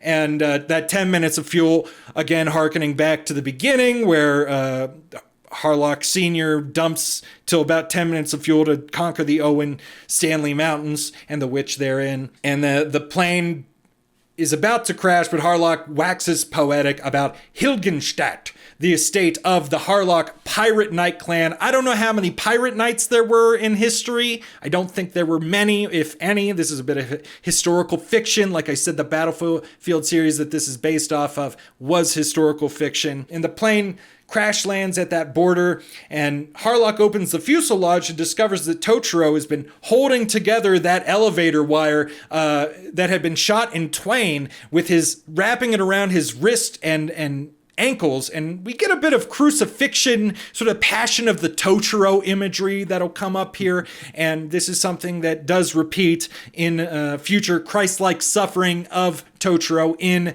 SSX and other animes that he's been in. Harlock carries a suffering Totoro across the river and gives him his beloved Revi C12D, and then turns around to face the approaching Allied forces, and assumedly he dies in this situation for Totoro. Totoro screams out, "Our friendship will never be forgotten!" And this sort of comes true, that we find out. Real quick note before I ask you, FumeiCom. This is adapted from the My Youth in Arcadia Battlefield manga. In that one, it ends a bit differently. Harlock actually survives, though he is blind in both eyes. He's wearing 2 eye patches. He's later reunited with the son of that Totoro character who's named Daiba in the manga. Daiba, you may remember from Space Pirate Captain Harlock as the spunky young boy that comes on board. This Harlock character in the manga offers his daughter to Daiba's son, Celine, after he's presented with the Revi C12D sight. So a bit of a different ending there. He doesn't really pay a full price for his Nazi allegiance, though he does lose his sight altogether. I feel like I need to be very careful with how I navigate this. Sure. Because I understand the purpose of this scene, but I also am of the opinion that it's probably the weakest section of the movie. And I only say that because I feel its ultimate purpose is to sort of establish Harlock and Totoro's relationship. But as I talked about when we were discussing the bar fight scene, I feel that established enough for me. And I'm a big proponent of show and don't tell. And I think the way they interacted with each other prior sort of tells you everything you need to know about these 2 characters. And it kind of felt a little bit contrived having this whole sequence. But I don't want to discredit it entirely because, especially with everything you've gone over, I do understand why it's in here, but I just couldn't help but feel it was a little bit contrived. And maybe that's a little bit of ADD speaking, but I feel like you could cut out this sequence and it would be of minimal consequence. Yeah, we will see the Revi C12D later again, so it does need to be there for something. Now, does it really? What I've said many times is Matsumoto has this mechanical and especially a World War II mechanical fetish, and getting in some dogfight scenes is just, I think it's what he needs, you know. It's what he needs to get over and really want to do this thing. Even in the Queen Millennia movie that we talked about before, that you might not have seen, there is like these old fighter planes fighting against giant alien ships, and it does seem a bit contrived. I will also say that, yeah, the pacing in this is extremely bizarre. All of a sudden we've got Totoro. He goes from pissing in a field to painting a full skull and crossbones and a perfectly, drafted out Arcadia on the back of a plane. Time doesn't seem to matter very much in this portrayal, and it's very oddly adapted. I think that they could have tightened this up a bit, and I think that this whole movie could have used some tightening. I don't think that Tomoharu Katsumata is the best director that Toei has to offer. And I was thinking, and I may have interpreted this the wrong way, but when Harlock and Totoro are arrested by Zol, to me, when I was watching that, it seemed like instantly Zol just came up and was like, "Oh, you 2 have identical memories." And that was just something he could identify on the spot. Mm-hmm. I guess it was like they arrested them and then analyzed their memories like overnight or something. I guess I kind of missed that because to me, it just felt like, oh, they were arrested and Zol was instantly like, "Oh, we recognize that you 2 have identical memories." And that was kind of the main contrived point, but I may have somewhat misinterpreted that setup. I think you're right that the setup is weak. It's a bit of sci-fantasy magic hand-waving, a bit of like, oh, I have this power, by the way. Let's use this to get to this scene from the Battlefield manga series that we're taking the name of the movie from, And it probably could have been set up a little bit better. The screenplay is a little bit odd, but what are you going to do? I agree. It's not the strongest thing. I'm sure fans of that manga did really appreciate it, though. Yeah. Yeah, and there were quite a few fans of the Battlefield series. They made quite a bit of it. We cut from this scene to present-day Harlock and Totoro sitting atop a hill recounting their ancient memories and sort of being like, whoa, that's crazy, bro. Triter, this occupational cabinet collaboration leader, approaches with Zeta, the lead Illumidos Force general there, Supreme Commander, actually, and saying that Zol's report has cleared them of any revolutionary suspicions. I would say from what we've just seen, that is not true. And we may infer that Zol has turned in a false report. He's sort of covering for these two and has a certain fondness for Harlock and Totoro at this point. That's all inference and speculation, but I can't imagine it any other way because Harlock and Totoro can't even believe it. They look at each other like, oh, really? Okay.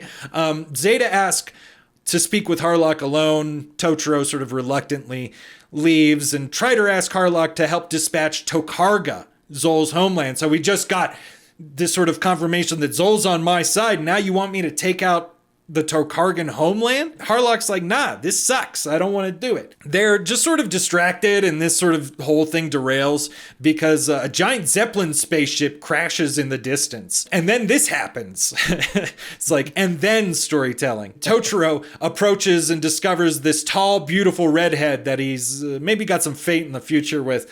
She reveals herself as free space trader Emeraldus, neither ally or foe of anyone. And the ship crashed after failing to cross the flame stream prominence. It's called something a little bit different in the sub, but I prefer what the dub calls it. It's a little easier to get over, especially since we also had to tackle with the Stanley Witch of Space. And we've got to tackle with the Stanley Mountain Witch, the Witch of the Stanley Mountain. The titles get a little confusing, so I need the brevity here. It's a sort of oddly specific reference that people in space have named this flame stream prominence the Owen Stanley Mountain Witch of Space. But okay, whatever. It's got this super gravity, though, that attracts living energy. Sort of an odd thing for flame stream prominence in space to do, but okay. I kind of feel like Emeraldus and her relationship with Totoro, it's kind of not delved into deep enough in here because she's very important to Totoro, obviously, if you're familiar with some other pieces of Harlock. And the manga, which you haven't read, Totoro appears in the Emeraldus manga and is sort of a MacGuffin, actually, for her in that series. So. Oh, really? Yeah. I see. But it just kind of feels like she's just there. Yeah, she does play a role, but she does just seem to be a pretty face that people like, and you wonder again, like, why isn't she getting her own manga if she's this popular? Or anime, and it feels like she's there just to be there because people expect her to be there, but she seems to play no... Well, I know she does stuff and a little bit, but nothing incredibly major. She's not a major role player in this. We cut to Mime approaching the Tokargan sort of base and revealing that the Illumidos intend to destroy Tokarga. And this is very sad for Zol and Mime, La Mime. Some infer that Zol and La Mime are dating, BFGF here. That's never really confirmed, but they are close. We immediately cut back and Harlock walks on Earth. The ruins, and again we hear the voice of Free Arcadia as sort of a repetition of his first time walking amongst Earth, and we hear her reciting her beautiful inspirational prose. She's really calling out for Earthmen not to give up hope. The Illumidos then fly overhead in their sort of like flying cop cars, and they approach a tunnel, and we see this recycled animation of the two armed Earthmen being shot, but this time Harlock immediately disables them and disarms the firing Illumidos, and he's basically taking cover at this tunnel and he's protecting it. I think we sort of get that he knows that they are approaching the voice of Free Arcadia. Again, he refers to her as Maya at the beginning. Harlock is single-handedly fighting off like this huge force of Illumidos, but then Maya slowly appears from the tunnel and she sort of distracts Harlock. Harlock, she can't help herself, and Harlock turns around and he's freaked out, and he's afraid that they're going to shoot at Maya, who is now a parent, and he jumps up and starts firing off and killing Illuminos, but he can't fight them all off. He takes a shot to his right eye, and talk a little bit about this very formative moment where we're finding out why Harlock is missing an eye. He's missing his right eye. It typically symbolizes the conscious mind, and we sort of see it, maybe a loss of the rational mind here, whereas the left would typically infer a more intuitive, more creative spirit. Odin, in Norse mythology, he sacrifices an eye for divine wisdom. And he's typically depicted with his right eye gone, though it is not specified. So humanity sort of implied that you give up this rational sight to gain sight beyond sight, to quote Thundercats. And it's interesting that 90s Hardluck saga, which is Harlock Ring of the Nibelungen in a manga form, which is created in the 90s and released in car magazines. We do not have that localized, though there is a fan sub. It's based on Richard Wagner's musical piece, which features Odin and many other Norse gods within it. And one might theorize here that Harlock just took a hit to the face. He's dead. This dude's dead. And maybe the subsequent events are Harlock's sort of heaven. He's living out a sort of posthumous fantasy. And I have a similar theory about Tetsuro in the Galaxy Express 39 movie when he takes that initial slap from Machine Man cop, and he's like dazed and bleeding out of his mouth, and then he runs to the top of a staircase and meets Maytel. I believe there's a strong implication there that perhaps Tetsuro didn't actually experience any of that. He's just dead. He's just dead. Crazy fan theory, but like I said, speculation. Harlock tries to reach out to Maya after this. He's blacking out, he's fading out, we hear gunshots firing, and we just sort of black out from there. Any thoughts on this scene, Harlock losing his eye? It was a little questionable to me at first because I don't think they ever firmly establish who exactly Maya is to Harlock here. Obviously, there's probably the obvious analogy people would make to Mayu in the original anime, who is the daughter of, spoilers, but the daughter of Totoro and Emeraldus. Obviously, that's not the case here. I kind of struggled a little bit to kind of understand what his end goal here is with obviously, he's trying to follow the voice from Free Arcadia, but clearly this is someone who he has prior engagement with. It caught me a little off guard. I did think it was a really well shot scene. It was really engaging, and I didn't even recognize honestly that I don't think about Harlock's design that much. To me, when I see him with the eye patch, I don't think about that. I just think it's kind of part of the aesthetic, and sure. I never really stopped to think about sort of the significance of it and how he got to this point. Yeah, I mean, obvious pirate imagery, right? Like, he is a space pirate, so an eye patch is highly appropriate in this context. But I like to speculate. I like to say wild shit. And I will say for their relationship, it is sort of a forbidden love, right? It's something that cannot be, but the two of them act rather irrationally, and he loses his rational eye over this. And we may find that his actions are what most people would feel are irrational. And this is a romantic story. And romanticism is a response to the Enlightenment, which was hyper-rational. Maybe it makes a little more sense under that context. It sort of fits that. Sure. But it is hard for us in such a quote-unquote enlightened time to get on Harlock's level and think about these irrational decisions. So Harlock seemingly recognizes the Queen Emeraldus, this giant ship that just crashed in the distance. The Queen Emeraldus, not to be confused with Emeraldus, two different things. Queen Emeraldus is a ship, Emeraldus is the lady. And he limps up to this campfire. He's sort of hiding behind a tree, covering his eye, obscuring himself. Emeraldus recognizes Harlock, so they have prior engagement as well. And Totoro reveals himself walking out from the ship, and he says it's nearly perfect. Your ship is just about fixed. And then Harlock just collapses and is awakened to the voice of Free Arcadia there again. And they hear Maya, who's giving out this extremely personal message this time, and it sounds like she's sort of calling out for revolt, calling out for somebody to leave the earth and fight for it. But we hear through the radio that Maya is captured by the Illumidos. And Emeraldus notes that it does sound like she was speaking with someone directly. Maybe she knows and is using a feminine touch here. Harlock sort of asked, hey, give me the Queen Emeraldus. I need this to take off and do what Maya wants me to do. But then all of a sudden the Tokargans show up and they're demanding the same thing. Lamime appears and she reveals that they intend to try and save Tokarga, at least what's left of it, and reveals that her own planet, Lamime's planet, was completely destroyed by the Illumidos. This is a very similar fate that Mime has in Space Pirate Captain Harlock, where it's revealed that her planet was destroyed by the Mazone. Someday, too, the Earth will be annihilated. This is the pattern that the Illumidos go about destroying planets with. And Harlock sides with the Tokargans in their predicament. We cut to Zeta then at the HQ, discussing the voice of Free Arcadia with his uppity general, stating that the last broadcast was a clear call for revolt or escape, but Zeta's not concerned. They're trapped like dogs. They got nowhere to go.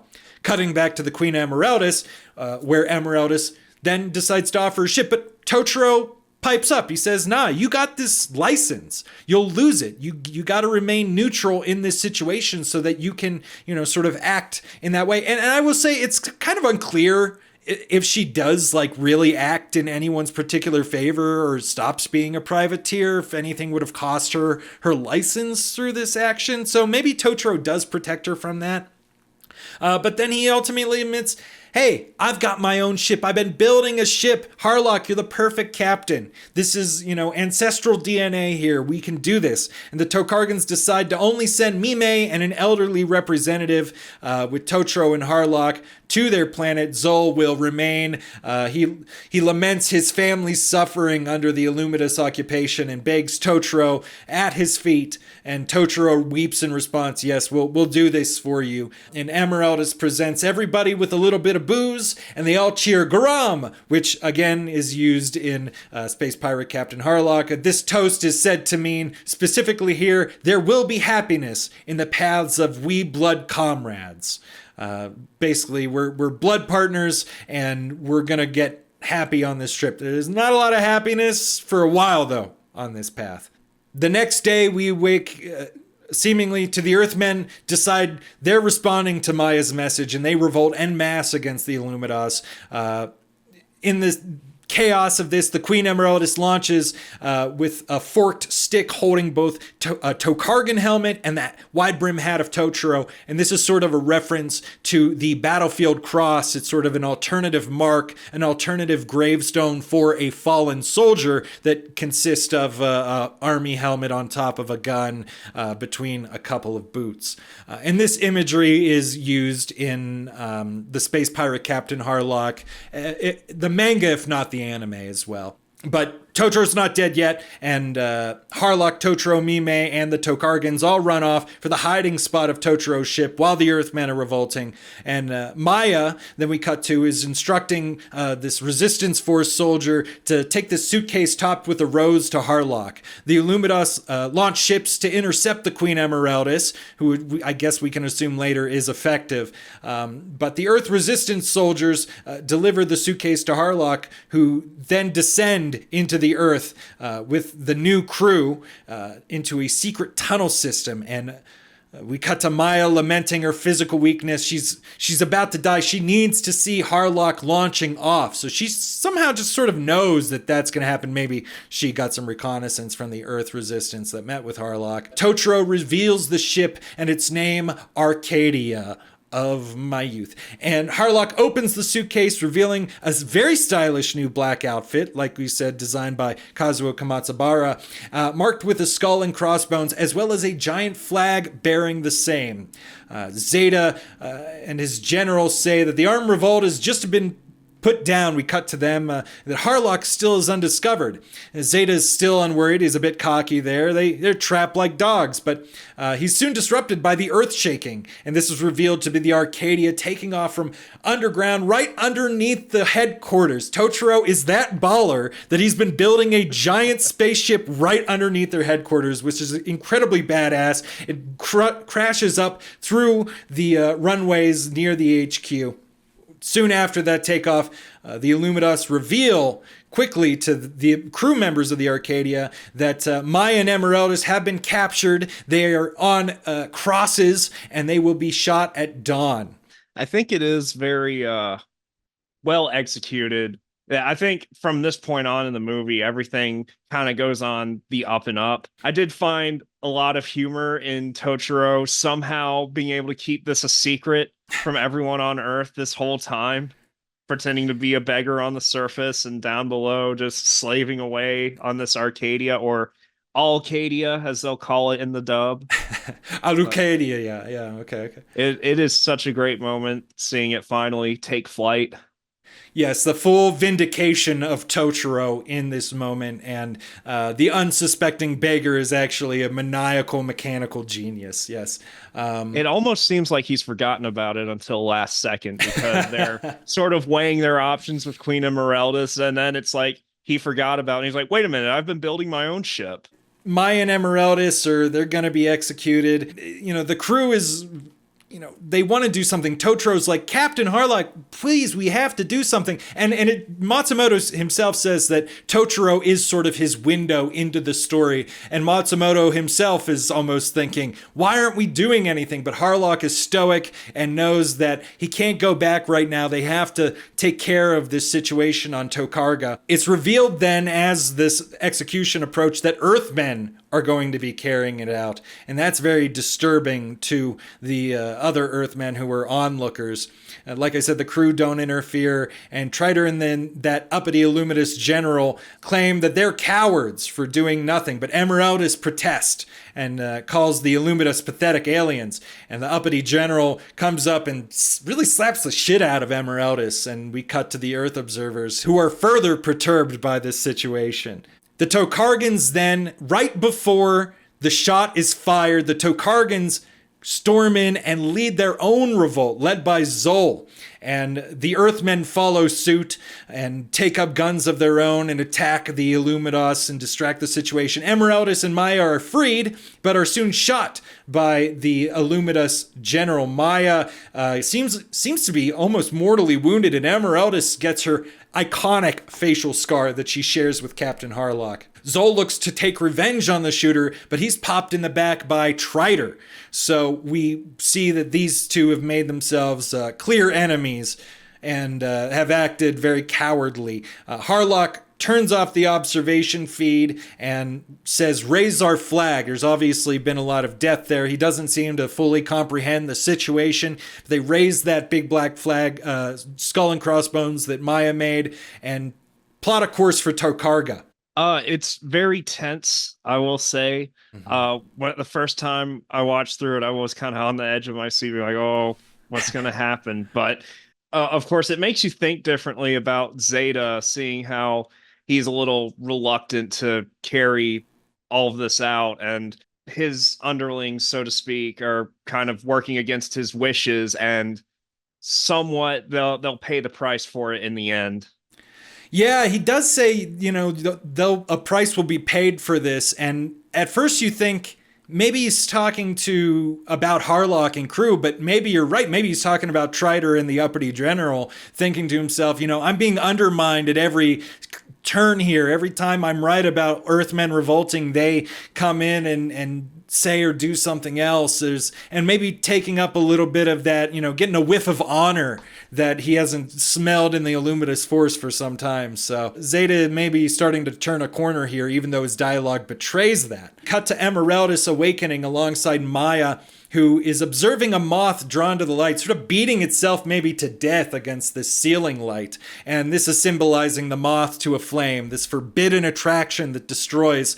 And it's a perfect embodiment of Harlock and Maya's attraction. Like we said before, they can't seem to be together, but every time they get close, they just want to get closer, and it causes all this death and destruction. And Maya laments it. She's, in her call for revolution through the radio broadcast, because she's unwilling to see Harlock enslaved, and she bemoans that Zol is now dead and Emeraldus has a scar on her beautiful face. But Totoro doesn't seem to mind that scar. He maybe he's into it. I don't know. But Emeraldus says this is all inevitable. This was all going to happen regardless. So, she's just being sort of maybe a bit of an accelerationist, a bit of a catalyst for these things, but maybe it's better for it to happen now and better for it to happen under the pretense of love. It works against the logical mind, but Trider's the logical mind, right? Trider's trying to, preserve Earth in the way that he sees best. But like Lamime said,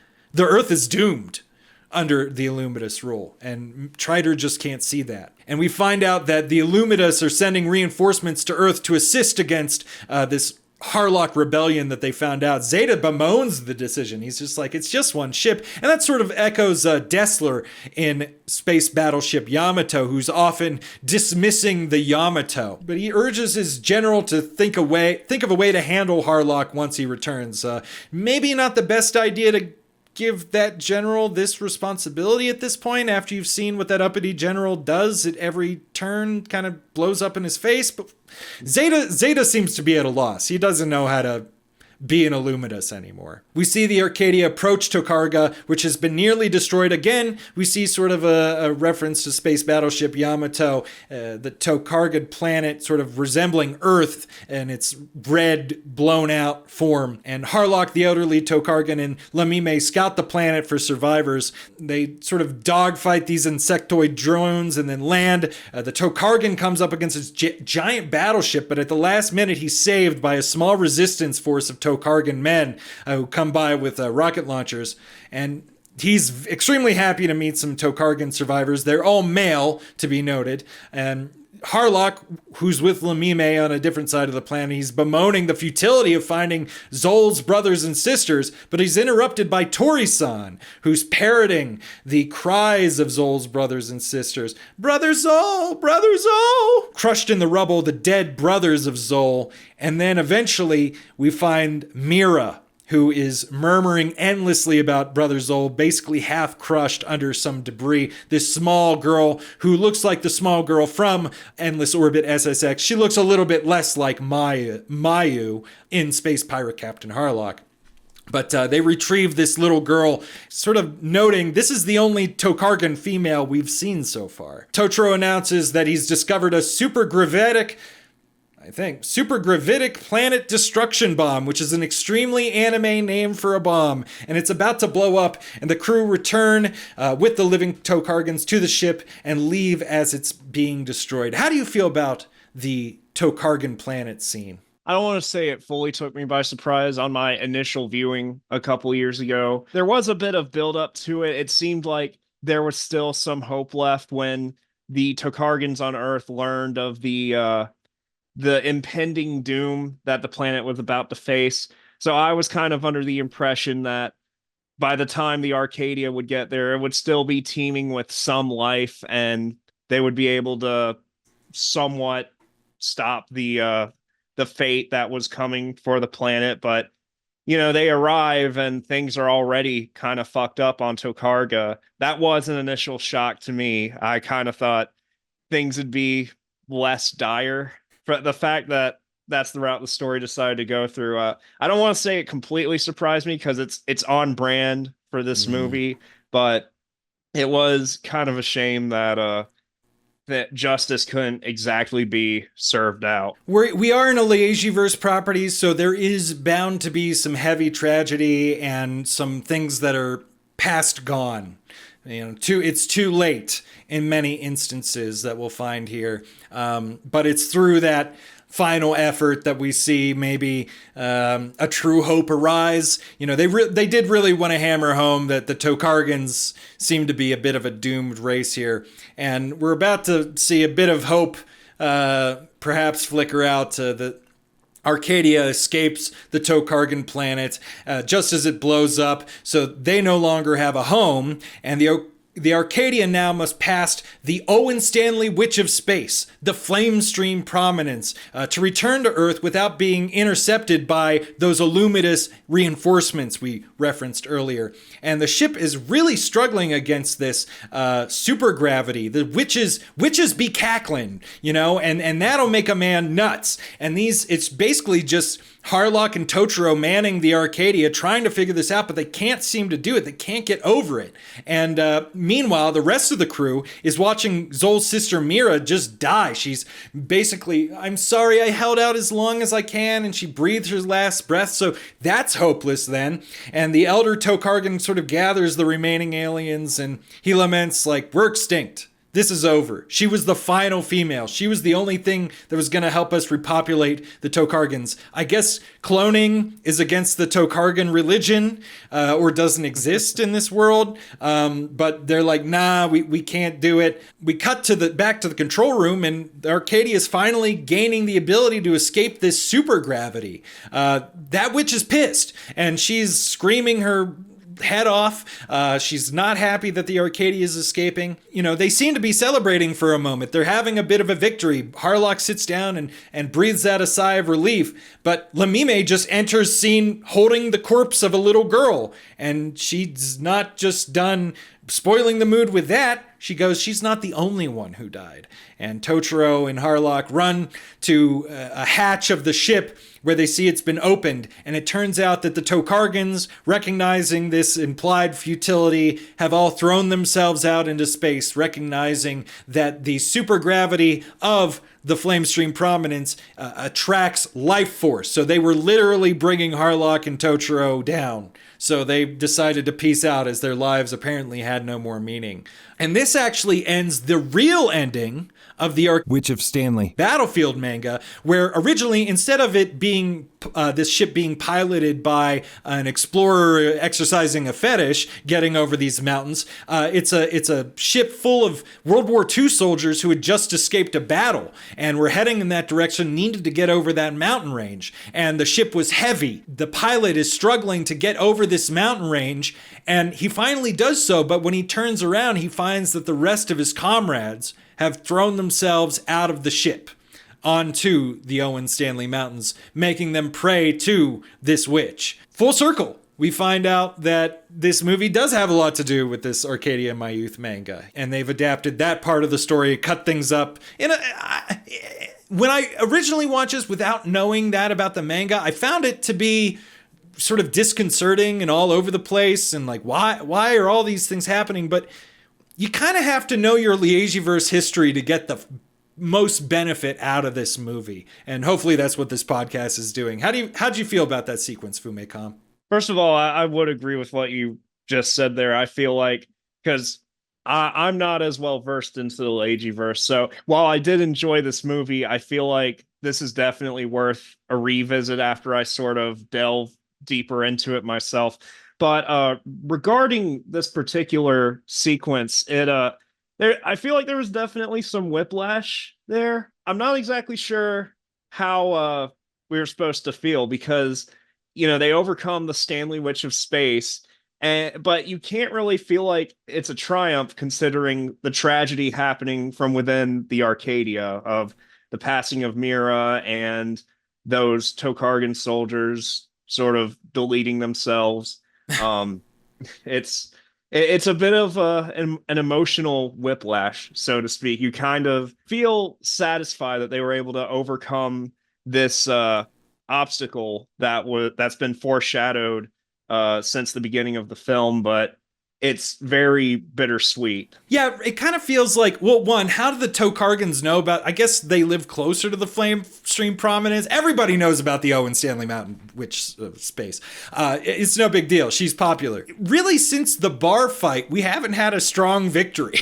We haven't felt good about anything since the bar fight, I don't think. And I don't think we'll feel good about anything for a little bit longer as well. You want it to be a high point of the film, but then you just get dragged right back down. And there's a lot of hills and valleys in this story for sure. With a much lighter crew, only the three of them, they return to Earth and they land, and Zeta meets them with the Luminous Forces as well as some other Earthlings.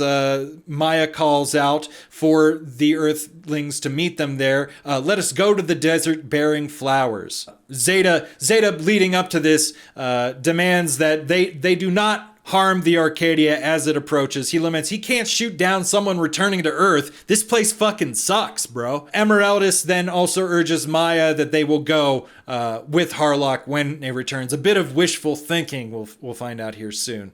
And as the crew exits the Arcadia, Zeta greets them, pointing to a cross. And here we find that Zol is buried on a cliff over the ocean. A very honorable burial for Zol there, even though he betrayed the Illuminos, but that's what they gave him. The crew retrieve his corpse and reunite it with Mira, and Harlock laments and vows to Zol that his death will not be in vain. And Triter immediately comes up and says, and the uppity Illuminous general, and they question Harlock's intent, revealing they can't comprehend his honor. Why'd you come back here, risk your lives just to say that to a dead man? Harlock's like, you just don't get it, bro. You don't understand honor. When you make a commitment to somebody, you follow through. It doesn't matter. It doesn't matter what rational things you're supposed to do other than that. The universe will reward you for your honor. We're seeing more of these Earthmen in Illumidos army garb, and they're sort of waning too. People aren't feeling this. Emeraldus returns carrying Maya and is escorted by Earth Resistance, and they broadcast live as they're doing this. And this is apparently, one of the final broadcasts of the Voice of Free Arcadia, as she points to Triter and the uppity Illuminous general and discloses that they shot Maya and her, as well as killing Zol, revealing to everyone on Earth what Triter and the Illuminos general have done. And Maya, basically doing her final broadcast, laments that she's dying, and Harlock finally holds her in his arms, says, "Come with me, we'll sail the Sea of Stars."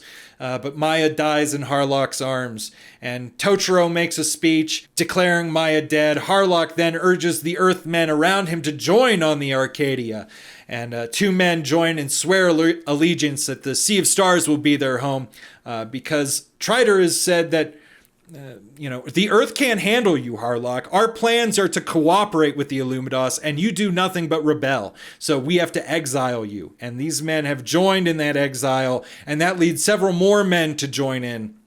And as they're approaching the Arcadia all together to be a new crew and take off the Earth, Zeta stops them and he says he's got pride too. So he needs one final duel, one-on-one with Captain Harlock. And the Illuminous uppity general protests. He says, "Come on, we got to kill this guy right now." And Zeta dismisses him as disobedient, distracting the uppity general, and Harlock shoots him down with the gravity saber right in the head. We've been waiting for this guy since the very beginning, since the first time Harlock took him by the arm and almost crushed it, to finally off this guy. The Arcadia takes off as we hear a recording of Maya that's been left to Harlock, and I will read this one in its entirety. "You who are setting out now with the flag of freedom flying, until the day when you again return, goodbye. I believe that no matter how far away you may be, you will never forget the Earth. No one can stop you setting out on your journey under your flag. Goodbye. But it is because you are such a man, one who has always believed in tomorrow, never losing dreams and hope, that I remember with pride the days when I talked to you. I pray that your future will be as you believe. Goodbye, my Harlock. Please live no matter what. I can see the red fire of belief in the future burning in your heart. I can see the fire burning of a man who will not betray a friend. It is because you are such a man that I love you. I will become one of those fires in your heart. I will become one with that fire and burn forever, Harlock." And in the dub, we get her basically saying, "Live forever." This is the establishment as Harlock is sort of the eternal defender of Earth. And Queen Emeraldus launches aside as well and flies by, claiming that her red skull and crossbones flag is the color of Maya's blood and the blood of all who seek freedom. And this apparently clicks with Totoro. "Oh, you mean Maya and Harlock were lovers this whole time?" Sort of implying that, and Emeraldus replies, saying that Maya wasn't the kind of woman to keep the man she loved tied down, chained down. Very, very deliberate sort of messaging there. Messaging maybe I can get behind. I don't know. A very long, dramatic, poetic scene. Thoughts? Well, I don't want to jump too far ahead, but I think, to me, the most interesting part of this whole segment is Zeta coming through and challenging Harlock to a one-on-one duel, which, as we'll see, it's not exactly one-on-one, but claiming it's a matter of his pride. But I think it is a little more than that. I think Zeta has gone way too far deep and has finally sort of seen the consequences of everything that's going on. And he's going to have to pay the price for what he's done, but he's doing it in his own way. And I think it's sort of interesting to see that kind of nuance in a villain like that. I feel like you don't really see that too often. But Dessler, I don't. Space Battleship Yamato. A lot of a lot of that there too. So this sort of redeemed ultimate evil villain character, a very very stable theme in Leijiverse. Nobody is beyond redemption, although sometimes redemption is paid for with blood. Right. Though I don't want to jump ahead because we're about to get to where that's going. Yeah, I wonder who wins the duel. Yeah. Maybe this is the first time he's the supreme commander of an occupying force. Maybe this is the first time he's seen somebody really take on the Illumidos like Harlock has. Maybe there's something special about him within the entire universe. I think it took him having to see someone like Harlock, I guess, an Earthman with a spine. I think that's what it took to get Zeta to sort of change his ways. Hey, maybe a book will defeat the Illumidos in a way. Hey, how about that? Yeah. Zeta in his ship signals to the Arcadia after it takes off to follow him to this fated duel, and Totoro notes that the Illumidos reinforcements are approaching, but that Zeta is leading them away from an encroaching force. So already, like you were sort of alluding to, Zeta seems to have ulterior motives at this point, and the two ships face off, firing volleys against one another. There's a lot of technobabble here that we can thankfully just kind of zoom through and get to the key moments of this battle. And the subsequent damage of these volleys damages the sights of the Arcadia. And Totoro's got an idea. He reveals the Revi C-12D once again from the past. Our eye, says Totoro to Harlock. And this is going to help them win a battle. He takes it to the mast of the Arcadia and fires his cannons from there, directly looking through his glasses into the Revi C-12D. Canonically got myopia, so I guess he's got a good prescription or something. Zeta turns face after a successful volley from the Arcadia. The Revi C-12D works, but it turns out, I don't know if we can last again. Zeta turns face and for this final ramming attack and does not survive. Harlock, when we meet in hell, let's have a drink together as friends. And Zeta sort of signs off there after their duel. The Arcadia easily survives. The Arcadia, very indestructible, as we'll learn if you watch SSX. The Illumidos forces then are showing up. Emeralda says, hey, we won. We could just peace out. Zeta gave us the room to do so, but Harlock says he doesn't wish to start this new beginning by fleeing. Totoro says, I don't want to put to sea while showing my backside to the enemy. They decide they're going to take on this entire force of the Illumidos. They're feeling pretty cocky at this point, and they might have lost too. But the Illumidos, who are firing volleys, are firing wildly and accurately, and Totoro notes that space has been warped because of the explosion of Zeta's ship. Harlock says it's probably a deliberate move by Zeta. And the Arcadia leverages their manual sight and destroys the fleet of the Illumidos. Basically the whole gang, tons of ships. It was like 624 ships or something like that. The Arcadia boards the captain's ship, the leading captain's ship, and he's like, the captain just goes, oh, the way you fight. Harlock goes, isn't by the rules? Exactly. That's the way a pirate fights. And he shoots him down with his gravity saber, and he warns the remaining Illumidos to turn tail anytime they see a ship. This is a fun battle. This is probably the peak of like you were kind of talking about, FumeiCom, the kind of peak of victory that we've finally been waiting for. We've been starved of true victory this entire movie, and then we finally get just the unadulterated anime win. Did you feel good? Oh, absolutely.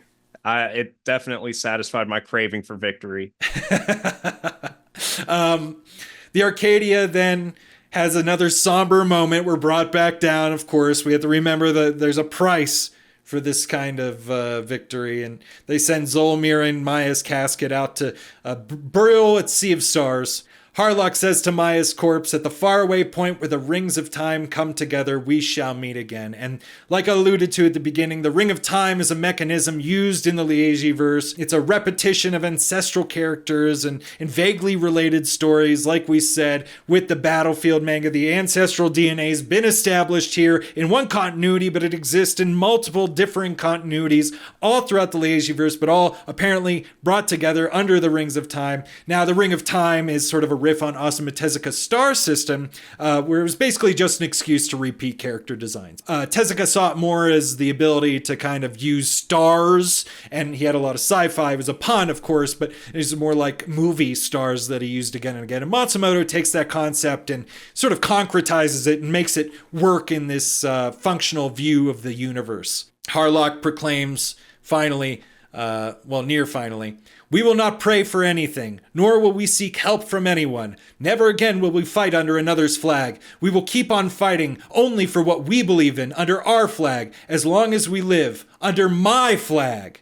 A lot of people like to put a lot of collectivist ideas on Harlock, and I think there's nuance to it. I mean, he says it both ways here. It's under our flag, under my flag, though. This is his ship. Totoro gave it to him. There's a hierarchy here. He's kind of got to recognize that he's been elevated, but he's been rightfully elevated. He didn't reach his peak through dishonorable actions. He reached his peak through the righteousness that those around him saw within him and elevated him thusly, and he accepts his position on top of that hierarchy, but he rules well. He is the good king. Right? He's the good pirate king. The Arcadia takes off for Endless Orbit SSX, the subsequent anime series that gets cut in half. Triter broadcast, sort of alluding that the story's not over, that they'll rebuild Earth under Illuminatus rule. But Harlock states, "Dance in your tiny planet. Now the whole of space is our home." And we get some final text scrawling on the screen: "Under my flag, I live in freedom." And that was Arcadia of My Youth. Wrapped up incredibly well. I've got to say, although I've had my qualms throughout the entire thing, they're just nitpicks. I think overall it's an incredible film. Definitely think no matter what level you're on in the fandom, I think there's definitely a level of enjoyment that anyone can derive from it. Mm-hmm. But I do think someone like me who is, I'd say, more of a relative layman in this Leijiverse franchise will get a different experience out of it when compared to someone like you who's well versed. But the important thing is we can all come out of it with a great experience. That's kind of a great thing about the Leijiverse as a whole, is you could pick and choose what you want to watch for the most part, and you get an enjoyable experience out of it, no matter what your level of knowledge is going in. Yeah, you might be confused. You might have nitpicks. You might go, "Why was that? How was that?" And then it's this thing that kind of reveals itself. Again, I always say, if you're getting into the Leijiverse, Galaxy Express 39, the anime film, that's my go-to. It's got the best dub. It's got, there's an operatic tone to that dub as well. The proper one, not the Roger Corman one. But you get more out of the Leijiverse the more you put into it. And it's ironic because this film, I don't think it's the best film to start out on because of a lot of the nitpicks we've had along the way, but it is the origin story, and people are often told, "Hey, you want to know more about Harlock? This movie is the origin story of Harlock." Well, maybe you could also say Gun Frontier is the origin story of Harlock. The origin story of Harlock, because of the Rings of Time, is an obscure thing. It's sort of a useless thing to say almost. But it does have importance, and the layers unfold themselves the more you know. And I mean, that's why I keep doing this after, 3.5 years. It's been such an incredible ride. There's very limited information on this. This doesn't really lead to any sort of... It leads to SSX getting cut in half from 44 episodes to 22 or 24, something like that. And what we know about the box office is taken from this sort of obscure Japanese document summarizing a lot of box office things, and it refers specifically to rentals. I don't understand why they box in rentals with box office. There's an estimated 4.2 billion yen derived from Galaxy Express 39. And I think I read that it got around like 1.6 billion in rentals. So if we do the math, if we project, maybe this did half as well, or a third as well, actually, as Galaxy Express 39. I don't think it does for Toei what they want it to do. I think that might be fair to say. Yeah. But I do think that sounds right considering the time period. I mean, this is 3 years after it. And as we were discussing at the beginning of the episode, with Queen Millennia kind of fizzling out the way it was, and that was still being broadcast when this came out initially, correct? Yeah, the same year. The Millennia movie and this come out the same year. I believe the Millennia movie is first, and this is towards July 28th, 1982. So it's not really a surprise to me that it probably didn't do quite as well as its predecessors.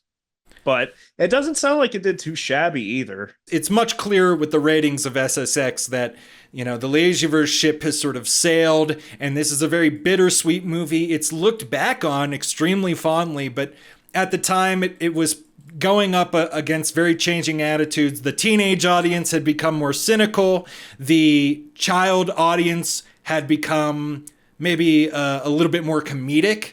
I mean, there was comedy in the Leijiverse, but not like Akira Toriyama, who is just a slapstick nut. This sort of marks the beginning of the end. I think Melenia kind of marks the beginning of the end. But if you're having a hard time with Harlock, definitely things have changed. And really, you don't get more anime. There's that little project Ari no Wagami Kagami. And then basically silence, basically midway through the 80s until the late 90s. So this is quite the swan song for Leiji Matsumoto, at least as films are concerned. And it's extremely bittersweet, just like the plot of this movie. It's, art replicating life, art mimicking life. It's tough. It's tough to think about, but I'm glad that we have it. Feels like an ultimate package of fan service. For sort sure. Of a thank you to the fans who stuck by. Yeah, maybe an attempt to try and revitalize, but at the end of the day, either way, great for the fans. I agree with you that I would always recommend Galaxy Express, even from my own perspective. Someone interested in these characters or any of these franchises, that's also my go-to recommendation, because it was basically my introduction to the Leijiverse, was watching that film. And it's still the only one I've seen. I haven't seen any of the other Galaxy Express films, and I haven't watched all of the anime yet, but it left quite a big impact on me. I also, despite my nitpicks with the film, I'd still recommend anyone check this film out, no matter what your level of fandom is. Definitely maybe seek out a Blu-ray copy, or if it's streaming anywhere, I'm not exactly sure of its availability. Anyone can get anything out of this film and be able to follow what's going on with relative ease. Like I said, there's some nitpicks, there's some maybe confusing aspects of it. It does all kind of come together in the end, and you will feel complete when seeing it. I definitely overall really enjoy it, and I just think it's another masterpiece, so to speak.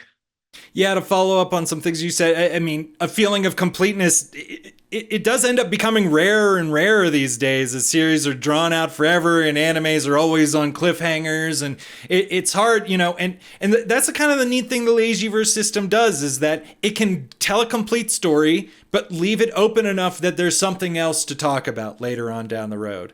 And it is streaming. It's widely available. It's on Crunchyroll. It's on Freevee with Amazon Prime. It might even be on Tubi. The Blu-ray is still available. I believe a DVD DVD is even still available. So some of these Leijiverse Blu-rays and DVDs the Discotheque has put out are becoming rarer and rarer, and things might not get reprinted in the future. Maybe Arcadia of My Youth is still in good supply, but hopefully it won't be after this video. Please go out and buy that. And if you're watching on YouTube, I'll make sure to put an affiliate link in there. Affiliate links really do help the Leijiverse channel out a great deal. And I guess I'll give my final words. Like I've said, origin story isn't really fair to say about this, because I think it does give a lot of people the wrong impression of what this movie's really about. It's a response to where anime was going. It was, you know, whereas we might have seen Harlock in his original anime incarnation being a bit more distant, a bit more cold, a bit more well, maybe not shallow, but independent or self-interested.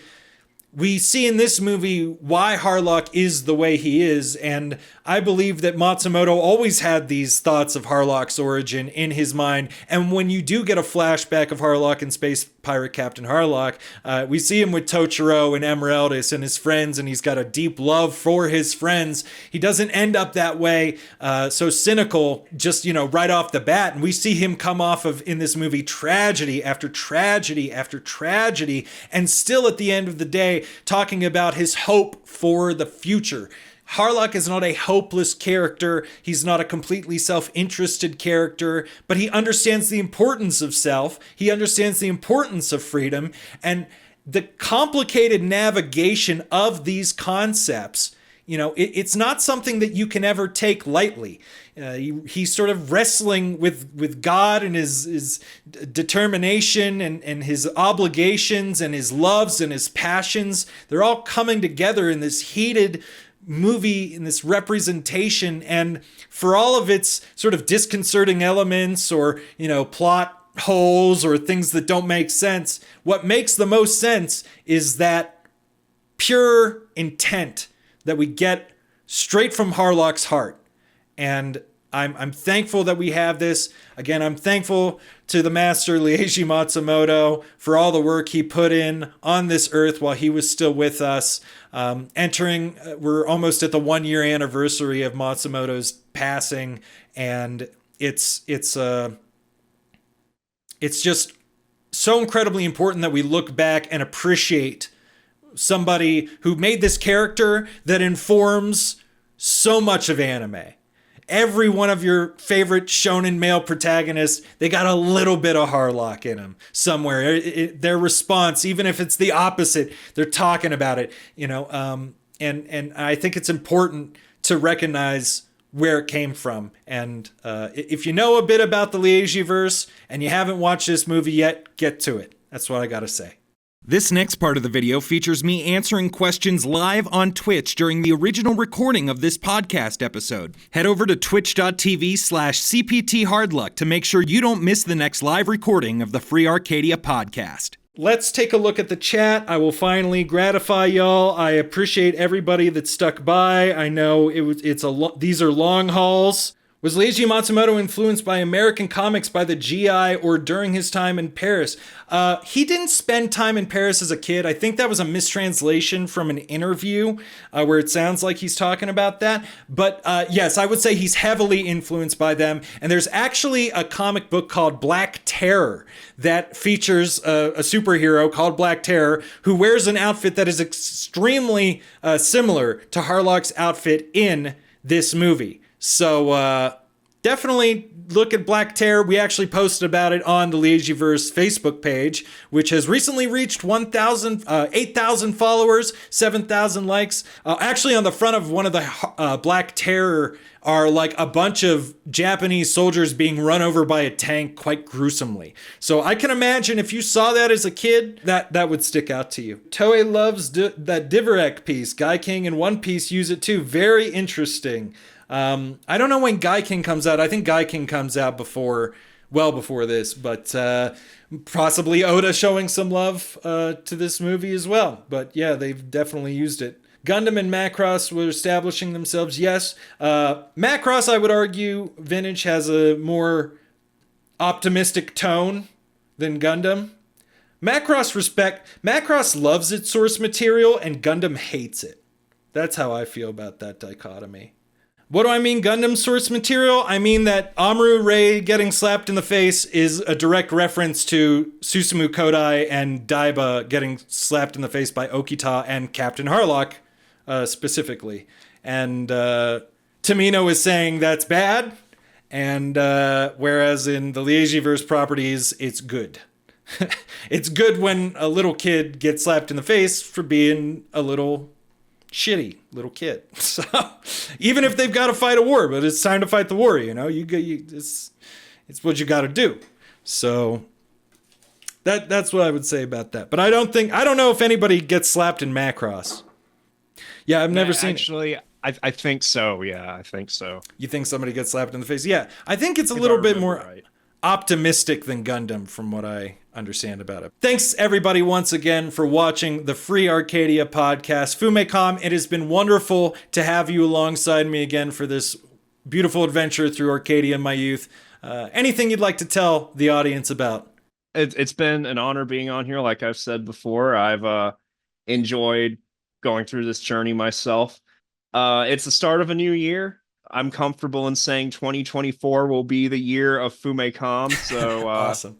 If you guys aren't following me already and are maybe interested in some retro gaming stuff, maybe some anime stuff, some videos, some live streams on the Twitches and the YouTube, definitely feel free to follow. Since the last time I was on this podcast, I sort of rebranded on Twitter, or X as it's known now. So my new account there is at FumeiCom TV. But everything else, YouTube is at FumeiCom TV. Twitch is twitch.tv/FumeiCom. And there is a lost anime based on an American cartoon from the 1930s. And I am currently working on a video sort of divulging some information about it. And that's all I'll say for now. So hot info coming from FumeiCom. He's got a great YouTube channel. Like I said, check him out on Twitter. He's a pretty funny guy too, and his live streams are definitely worth watching. And hopefully we will be collaborating again in the near future. I did hint towards it at the beginning. No promises yet, but me knocking on wood once again. So thank you, FumeiCom, and no problem. Again, Leijiverse is on Facebook, we're on Twitter, we're on YouTube, and Captain Hardluck is on Twitch, where we do all the streaming of these live recordings. Of course, we want to see you there. Like I said, Facebook page is our original starting point. It's grown to 8,000 followers, 7,000 likes, and it's pretty close to where I can say Leijiverse is the largest fan project for Leiji Matsumoto in the world. I used to always caveat it with English speaking. I think we're pretty much to the point we reached 200,000 people, individual people on Facebook in the last month from today's recording date. And I think that's been amazing. Couldn't do it without all of your support. So let's continue to show Leiji Matsumoto the love that he deserves, even post-mortem. He deserves it now more than ever. And hopefully there's some new stuff on the horizon for Leiji Matsumoto that we'll get to talk about in the near future. Of course, there's actually new Space Battleship Yamato reboot being made and will be released later this year. And some potential rumblings from Toei as well. So we'll be keeping you guys up to date on all of that. Follow us on those social media platforms, like I said. Thank you once again. I'll hit you with that Harlock salute. And you've been listening to the voice of Free Arcadia. Thanks again. Have a good one, guys.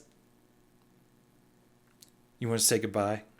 Oh, sure. Have a good night, fellas. Later.